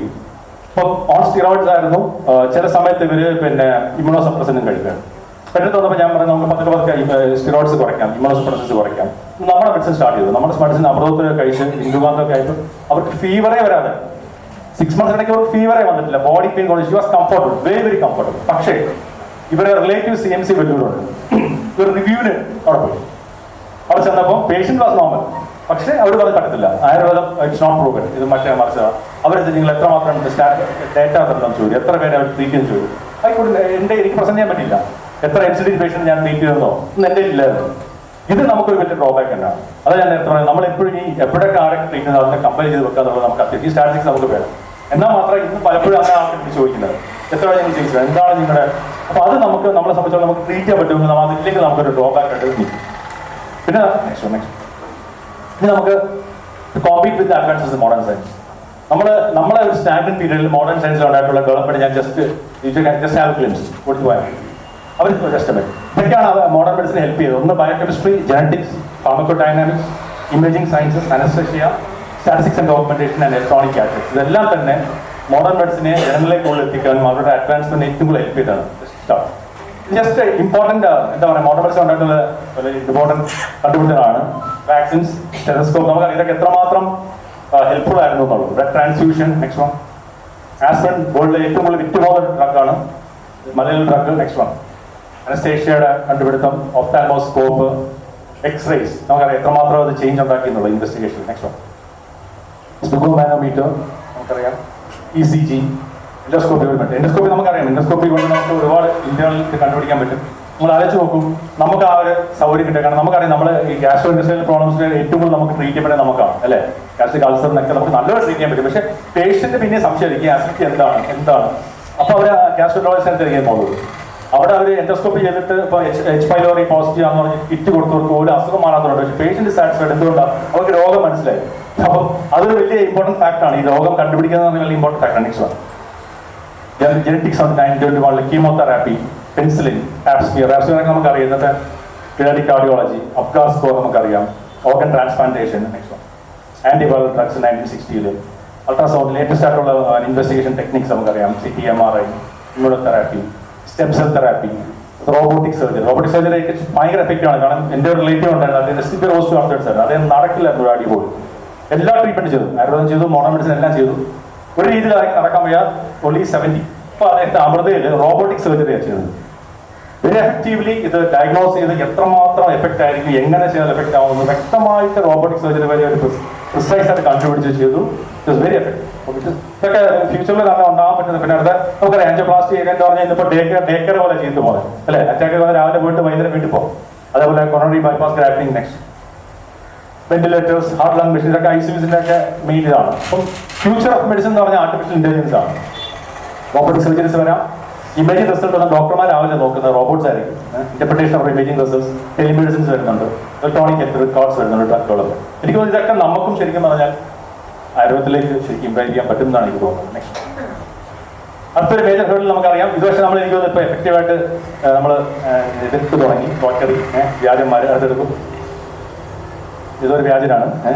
Diabetes ഒക്കെ ഞാൻ പരസ്യം ചെയ്യാറുണ്ട്. പെർമനന്റ് ക്യൂർ ചെയ്യാം. നെക്സ്റ്റ് എടുക്കും. ഇത് നമുക്കറിയാം ഏറ്റവും കൂടുതൽ വിറ്റ് പോയ സാധനം മുള്ളാത്തിയും ലക്ഷ്മി തരൂ. ഇതെല്ലാം ആയുർവേദത്തിന്റെ പേരിലാണ് പോയെന്ന് മാത്രം. നമുക്ക് കണ്ടിട്ട് പോലും ആയുർവേദ ഡോക്ടേഴ്സ് ഒന്നും. പക്ഷെ നമ്മുടെ പേരിലാണ് ഇത് ഏറ്റവും കൂടുതൽ വിറ്റ് പോയിരിക്കുന്നത്. ഇത് ജിഷ്ണുവിനെ എല്ലാവർക്കും അറിയായിരിക്കും, ഫിലിം സ്റ്റാർ. അദ്ദേഹം മരിക്കുന്ന 2 ദിവസം മുമ്പ് ഫേസ്ബുക്കിലിട്ട പോസ്റ്റാണ്. അദ്ദേഹത്തെ ഇഷ്ടപ്പെടുന്നവരും അദ്ദേഹത്തെ വായിക്കുന്നവരും ഒരിക്കലും ആയുർവേദം ചെയ്യും.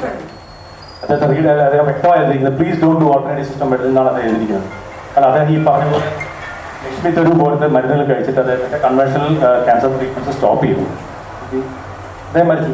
മുമ്പ് പക്ഷെ മരിച്ചതിന് പക്ഷേ നമ്മൾ ഇതും കൂടി ഇതിനകത്തായി. അപ്പോൾ അദ്ദേഹം വ്യക്തമായിട്ട് എഴുതുന്നുണ്ട് don't follow alternative system medicine. ഇങ്ങനത്തെ ഒരു 2-3 പേരുടെ വ്യക്തിമായി കഴിഞ്ഞാൽ ശരിക്കും അത് നമ്മുടെ അബി എന്ന് പറയാൻ മറ്റേ ആക്ടർ, അദ്ദേഹത്തിന് ഇതേപോലെ ഏതോ വ്യാജമരുന്ന് ചികിത്സ. പക്ഷേ വെളിയിൽ വരുമ്പോൾ ആയുർവേദം ചികിത്സിക്കുന്നേ ആവത്തുള്ളൂ.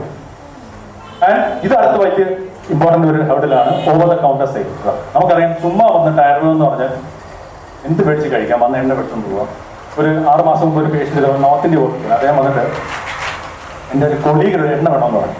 ഒരു പറഞ്ഞ കാല് വേദന. ഞാൻ പൊതുവെ അങ്ങനെ കൊടുക്കാറില്ല. ഞാൻ ചോദിച്ചു എവിടെയാണെങ്കിൽ ഞാൻ ഒന്നിൽ അടുത്തുള്ള കോട്ടക്കലിൽ ഏതെങ്കിലും ബ്രാഞ്ച് പറഞ്ഞു, അല്ലെങ്കിൽ ഏജന്റ് ഡീലർഷിപ്പ് പറഞ്ഞു, ഡോക്ടറെ കാണാൻ പറയും. ഇദ്ദേഹത്തെ ചോദിച്ചാൽ സാർ എനിക്ക് തന്നില്ലെങ്കിൽ അവരെയായിരിക്കും, ഞാൻ പിശുക്കനാണ്, അതുകൊണ്ട് ഞാൻ മേടിച്ചോണ്ട് പോയില്ല. അവർ നോർത്ത് ഇന്ത്യ ഞാൻ കുഴപ്പമില്ല, ഫോൺ വിളിച്ച് തരാൻ പറഞ്ഞു. ഫോൺ വിളിച്ച് സംസാരിച്ചപ്പോൾ അവർ വളരെ ഒരു ലോജിക്കലായിട്ടുള്ള റെഡിയായിരുന്നു. അവർക്ക് മനസ്സിലായി. ഞാൻ പറഞ്ഞാൽ ഞങ്ങൾ അങ്ങനെ മരുന്ന് തരാൻ പറ്റില്ല. ഓയിൽ പോലും നമുക്ക് ഓരോ പേഷ്യൻ്റ് കണ്ടീഷൻ ഡിഫറൻ്റ് ആണ്. ഞാൻ ഹിസ്റ്ററി ചോദിച്ചപ്പോൾ ഇവർക്ക് സിവിയർ പെയിൻ ആണ്, ഇനിച്ച് നടക്കാൻ പറ്റും. ഹിസ്റ്ററി ചോദിച്ചപ്പോൾ ഇയാൾ ബ്രസ്റ്റ് ക്യാൻസർ. ഞാൻ പറഞ്ഞു അങ്ങനെ നിങ്ങൾ സെക്കൻഡറീസ് ഉണ്ടോ നമുക്ക് നോക്കണ്ടേ, അറിഞ്ഞിട്ടുണ്ടോ, നോക്കിയിട്ടുണ്ടോ ചോദിച്ചപ്പോൾ ഞാൻ നോക്കിയിട്ടില്ല സാർ. അങ്ങനെ മസ്റ്റായിട്ട് പോയി എടുക്കണം, ബോൺ സ്കാൻ ചെയ്യണം എന്ന് പറഞ്ഞു വിട്ടു. ആൻഡ് 1 മാസം കഴിഞ്ഞപ്പോൾ it was found to be metastasis. ഞാൻ പറഞ്ഞത് ആലോചിച്ച് നോക്കും, നമ്മുടെ അടുത്ത് എണ്ണ മേടിക്കാൻ വന്നൊരു പേഷ്യൻ്റാണ്. നമ്മൾ പോട്ടെ, നമ്മൾ എണ്ണ എഴുതി കൊടുത്തത് സംഭവിക്കും. എണ്ണ എഴുതി കൊടുത്താൽ സംഭവിക്കുന്നത് ഞാൻ പറഞ്ഞു. ചിലപ്പോൾ 1 മാസം കൂടെ കഴിഞ്ഞായിരിക്കും അവർ ചിലപ്പോൾ ഡയഗ്നോസ് ചെയ്യാൻ പോകുന്നത്. ഇതേപോലെ ഒരു പ്രാവശ്യം ഒരു പേഷ്യൻ്റ് ഇതേപോലെ ഒരാൾ വന്ന ഒരാൾ അച്ഛന് വേണ്ടി വയറക്കാൻ എന്തെങ്കിലും മരുന്ന് പറയും, മോഷൻ പോകുന്നില്ല എന്നാണ്. ഞാൻ എൻ്റെ പ്രാക്ടീസ് തുടങ്ങിയ സമയത്താണ്. എന്നിട്ട് ഭാഗത്തിന് ഞാൻ പറഞ്ഞു ഒക്കത്തില്ല, എനിക്ക് കേസിറ്റ് കാണുന്നത് കൊണ്ടുവന്നപ്പോൾ കോളൻ ക്യാൻസർ ആയിരുന്നു. എക്സ്റേ തന്നെ ഒരു ഒന്നുമില്ല ആ ഭാഗത്ത്, കോളൻ്റെ ഭാഗം. ഭാഗ്യത്തിന് ഞാൻ ഈ കേസിറ്റ്സ് മേടിച്ച് കൈവച്ചു. നമ്മൾ മരുന്ന് കൊടുത്തു, ഒരു ഫ്രൈഡേ കൊടുത്തു. പുള്ളി പിറ്റേന്ന് വലിയ ആന്തർ കൂടെ കൊടുത്തു. പിറ്റേന്ന് എന്തോ കഴിച്ച് ഭാഗ്യത്തിന് മോശം പോയി. അദ്ദേഹം പിറ്റേന്ന് മരിച്ചു. പക്ഷേ സന്തോഷവാനായിട്ടാണ് മരിച്ചത്. അതായത് എൻ്റെ മകൻ വന്ന് പറഞ്ഞ് ആദ്യമായിട്ടാണ് അച്ഛൻ കരയാതെ, കാരണം അത്രയും നാൾ അദ്ദേഹത്തിന് ഈ ഭയങ്കരമായിട്ട് ലോഡ് ചെയ്ത് ഇതിരുന്നിട്ട് അദ്ദേഹം ഭയങ്കരമായിട്ട് കരയുമായിരുന്നു. പക്ഷെ പ്രശ്നം പറ്റി അതല്ല, ഇദ്ദേഹത്തിന്റെ മകനാണ് എൻ്റെ അടുത്ത് വന്ന് മരുമകനാണെന്ന് പറഞ്ഞാൽ മകൻ വെളിയിൽ നിന്ന് വന്നിട്ട് ഭയങ്കര പ്രശ്നം ഉണ്ടാക്കി. അച്ഛൻ മരിച്ചു, എന്താ പ്രശ്നം, എന്തോ മരുന്ന് കൊടുക്കണം പറഞ്ഞു. ഭാഗ്യത്തിന് അന്ന് ഞാൻ കേസിറ്റ് മേടിച്ചിട്ട് അന്ന് ആദ്യമായിട്ട് എനിക്ക് എന്തോ തോന്നിയതാണ് അത് തുടങ്ങിയുള്ളത്. ഈ കേസിറ്റ് ഉണ്ടായതുകൊണ്ട് എനിക്ക് പറയാൻ പറ്റി എന്താ നമ്മൾ കൊടുത്തതെന്നും. അപ്പോൾ ഇതൊക്കെ നമ്മൾ വിചാരിക്കും എന്താ ഒരു ആവണക്കണ്ണ എഴുതി കൊടുത്താൽ എന്താ സംഭവിക്കുന്നത്, അല്ലെങ്കിൽ നമ്മളൊരു വയറക്കാൻ. അപ്പോൾ ഒരിക്കലും അങ്ങനെ ചെയ്യരുത്. ഒരു പേഷ്യൻ്റെ അടുത്ത് പോലും നമ്മൾ 1 മിനിറ്റ് പോലും നമ്മളൊരു എറർ കാണിക്കരുത്. കാരണം എന്താ സംഭവിക്കുന്നത് നമുക്ക് അറിയാൻ പറ്റില്ല. ഒരിക്കലും ഒരു ഓയിൽ വിറ്റ് പോകാൻ, ഒരു മരുന്ന് വിറ്റ് പോകാൻ വേണ്ടി ഒരിക്കലും അത് ചെയ്യാൻ പാടില്ല. ഓക്കെ, സോ ഇത് നമുക്കറിയാം. നെക്സ്റ്റ് ഇത് വാട്സപ്പിൽ ഏറ്റവും കൂടുതൽ പൊക്കോണ്ടിരിക്കുന്ന സാധനമാണ് ഡോക്ടർ ഗ്യാസ്ട്രോൻട്രോളജിസ്റ്റിന്റെ അശ്വിൻ സാറിന്റെ മകന്റെ. ആരെങ്കിലും ഇതെന്താ ചോദിച്ചാൽ നമുക്ക് വ്യക്തമായിട്ട് പറയാൻ പറ്റും. ഇത് സെൽഫ് മെഡിക്കേഷന്റെ ഒരു പ്രോബ്ലമാണ്. 40-year-old man ടീത്തോട്ടറാണ്. LFT വാല്യൂസ് ആയിരുന്നു, എല്ലാം നെഗറ്റീവ് ആയിരുന്നു. അവർ ബയോപ്സിയിൽ ക്രോണിക് ആൽക്കഹോളിക് ഹെപ്പറ്റൈറ്റിസ് പ്രൂവ് ചെയ്തു. എന്താ പറ്റിയത്? 4 വില്ലേജ് 4 താരം. ആര് പറഞ്ഞിട്ടാണ് 10 വർഷം കഴിച്ചാൽ കഴിക്കാൻ? ആരെങ്കിലും പറഞ്ഞോ കഴിക്കാൻ? നമ്മൾ ആരും പറഞ്ഞിട്ടില്ല. പക്ഷേ ഇതിന്റെ പുറകിൽ ഇപ്പോൾ ഒരുപാട് മെസ്സേജ്. ഇത് പണ്ട് വന്ന മെസ്സേജ് കഴിഞ്ഞ ആഴ്ച വീണ്ടും വന്നു. മെഡിസിൻസ് മുഴുവൻ ആൽക്കഹോളാണ്, പ്രോബ്ലമാണ്. ഇതൊക്കെ നമ്മൾ തിരിച്ച് ഫൈറ്റ് ചെയ്തേ പറ്റും. നമ്മൾ we have to tell people it is wrong. It's because of self medication, അല്ലെങ്കിൽ നമുക്ക് കാര്യമില്ല. നെക്സ്റ്റ് ലാസ്റ്റ് വൺ നമുക്ക് ഒരു മെഡിക്കൽ പ്രൊഫഷണൽസ് ഉണ്ടാക്കുന്നുള്ളതാണ്. മെഡിക്കൽ പ്രൊഫഷണൽസ് എന്ന് പറഞ്ഞാൽ നമ്മുടെ ജോലിയായി ബന്ധപ്പെട്ടുള്ള നമ്മുടെ ക്യാപിറ്റൽ ഡെവലപ്മെന്റ് തന്നെയാണ് മെഡിക്കൽ പ്രൊഫഷണൽസ് എന്ന് പറഞ്ഞാൽ. It's not easy to attain. നമ്മൾ പതുക്കെ ഓരോ ദിവസവും നമ്മൾ സ്വയം ഡെവലപ്പ് ചെയ്യും. നമ്മുടെ കൊളീഗ്സുമായിട്ട് നമ്മൾ ഇന്ററാക്ട് ചെയ്യുന്ന രീതി, നമ്മൾ പഠിക്കുന്ന രീതിയൊക്കെ തന്നെയാണ് പ്രൊഫഷണൽസിന്റെ. നമ്മൾ ചെയ്യണമെന്നുള്ള ഡ്യൂട്ടീസ് അപ്പോൾ ഡോക്ടർ മാത്രം അറിഞ്ഞാൽ മതി. നല്ല ഡോക്ടർ ഡ്യൂട്ടീസ് അറിഞ്ഞാൽ നമുക്ക് പ്രൊഫഷണൽസ് ഉണ്ടാവും. നെക്സ്റ്റ് ഡിസറബിൾ ബിഹേവിയേഴ്സ് കുറേ ഉണ്ട്. ആൽട്രൂയിസം, അതായത് നമ്മൾ സ്വന്തം കാര്യം മാറ്റി വെച്ച് പ്രൊഫഷനിലേക്ക് ഇറങ്ങുന്ന ആൽട്രൂയിസം എന്ന് പറഞ്ഞാൽ ഇവിടെ എക്സലൻസ്, ഡ്യൂട്ടി, ഓണറൊക്കെ നമുക്കുണ്ട്. പക്ഷേ അക്കൗണ്ടബിലിറ്റി പലപ്പോഴും നമ്മൾ നമ്മൾ പലപ്പോഴും റിസ്ക് എടുക്കാറില്ല. അത് നമ്മൾ എടുക്കണമെന്നാണ് എൻ്റെ ഒരു അഭിപ്രായം. ഇപ്പോൾ ഉദാഹരണം പറഞ്ഞുതരാം. അല്ലാതെ റെസ്പിറേറ്ററി പോകണം. നമുക്കറിയാം കുട്ടികൾ എല്ലാവരും കുട്ടികൾ കൊണ്ടുവരും അല്ലെ, സ്ഥിരം പനിയാണ് സാറേ, ഇവർ എല്ലാ മാസവും കണ്ടുപിടിച്ച് കഴിക്കുകയാണ്, തുമ്മലാണ്. നമ്മൾ ചിലവർ ചുമ്മാ കണ്ടുപിടി ഇന്ദുകാന്ത് കൃതവും അവസ്ഥ കഴിച്ചാൽ പറയാം 6 മാസത്തേക്ക്. ഒരിക്കലും ചെയ്യരുത്. ഞാൻ പറഞ്ഞു കൊടുക്കുന്നത് നെക്സ്റ്റ് ടൈം ഇവർ എപ്പിസോഡ് ഉണ്ടോ ഇവിടെ കൊണ്ടുവരിക. നമ്മൾ ആ സമയത്തുള്ള പനിക്കും തുമ്മലിനോ ചുമയ്ക്കോ എന്താണോ അത് നമ്മൾ ട്രീറ്റ് ചെയ്യും. 2-3 എപ്പിസോഡ് നമ്മുടെ മെഡിസിൻ കഴിച്ച് ട്രീറ്റ് ചെയ്ത് കഴിഞ്ഞാൽ ഓൾറെഡി ഇമ്മ്യൂണിറ്റി കിട്ടി കഴിഞ്ഞു. അതിനുശേഷം നമുക്ക് രസായനം സ്റ്റാർട്ട് ചെയ്യും.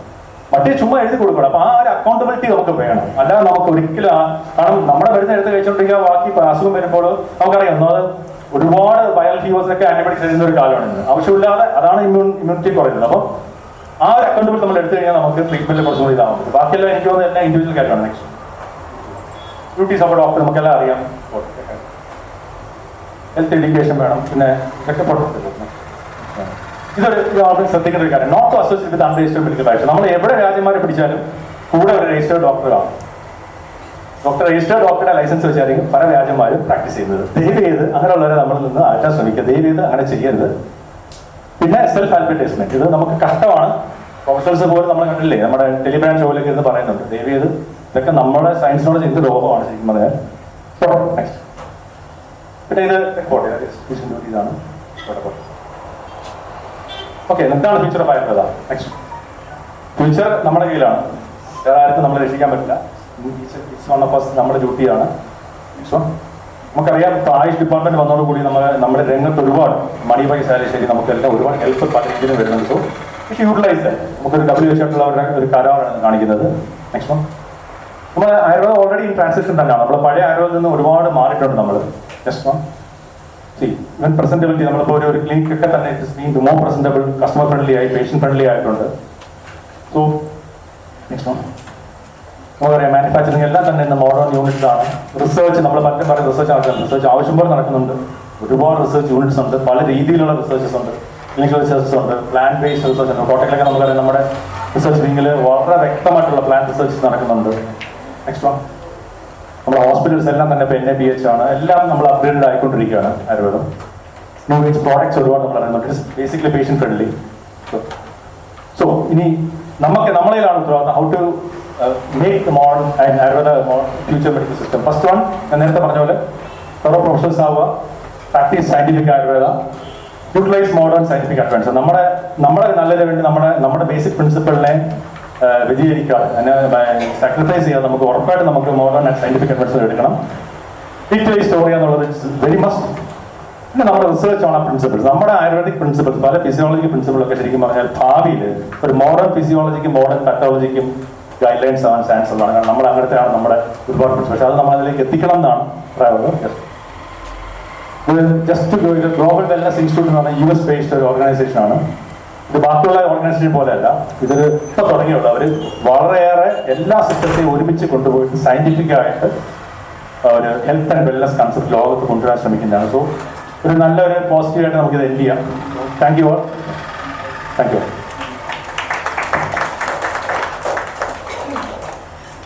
Thank you, Dr. Sreeraj. It's a very nice and very informative presentation. തീർച്ചയായിട്ടും നാം ശാസ്ത്രം എത്ര പഠിച്ചാലും എങ്ങനെ നമ്മളത് കൈകാര്യം ചെയ്യുന്നു, എങ്ങനെ പബ്ലിക്കിൽ പ്രസന്റ് ചെയ്യുന്നു എന്നുള്ള ഒരുപിടി കാര്യങ്ങൾ തീർച്ചയായിട്ടും ഒരു ഹഡിൽസ് ആണ്. എന്നാൽ പലതും നമുക്കത് തരണം ചെയ്താൽ വളരെ വ്യക്തമായി നമുക്ക് ശാസ്ത്രത്തെ കൊണ്ടുപോകാൻ കഴിയും. തീർച്ചയായിട്ടും നല്ലൊരു പ്രസന്റേഷൻ നടത്തിയ അദ്ദേഹത്തിന് ഒരിക്കൽ കൂടി Kerala state government Ayurveda medical officers association Idukki ജില്ലാ കമ്മിറ്റിയുടെ പേരിലുള്ള എല്ലാവിധ നന്ദിയും രേഖപ്പെടുത്തുന്നു. Thank you. Thanks a lot. Thank you all for your kind attention.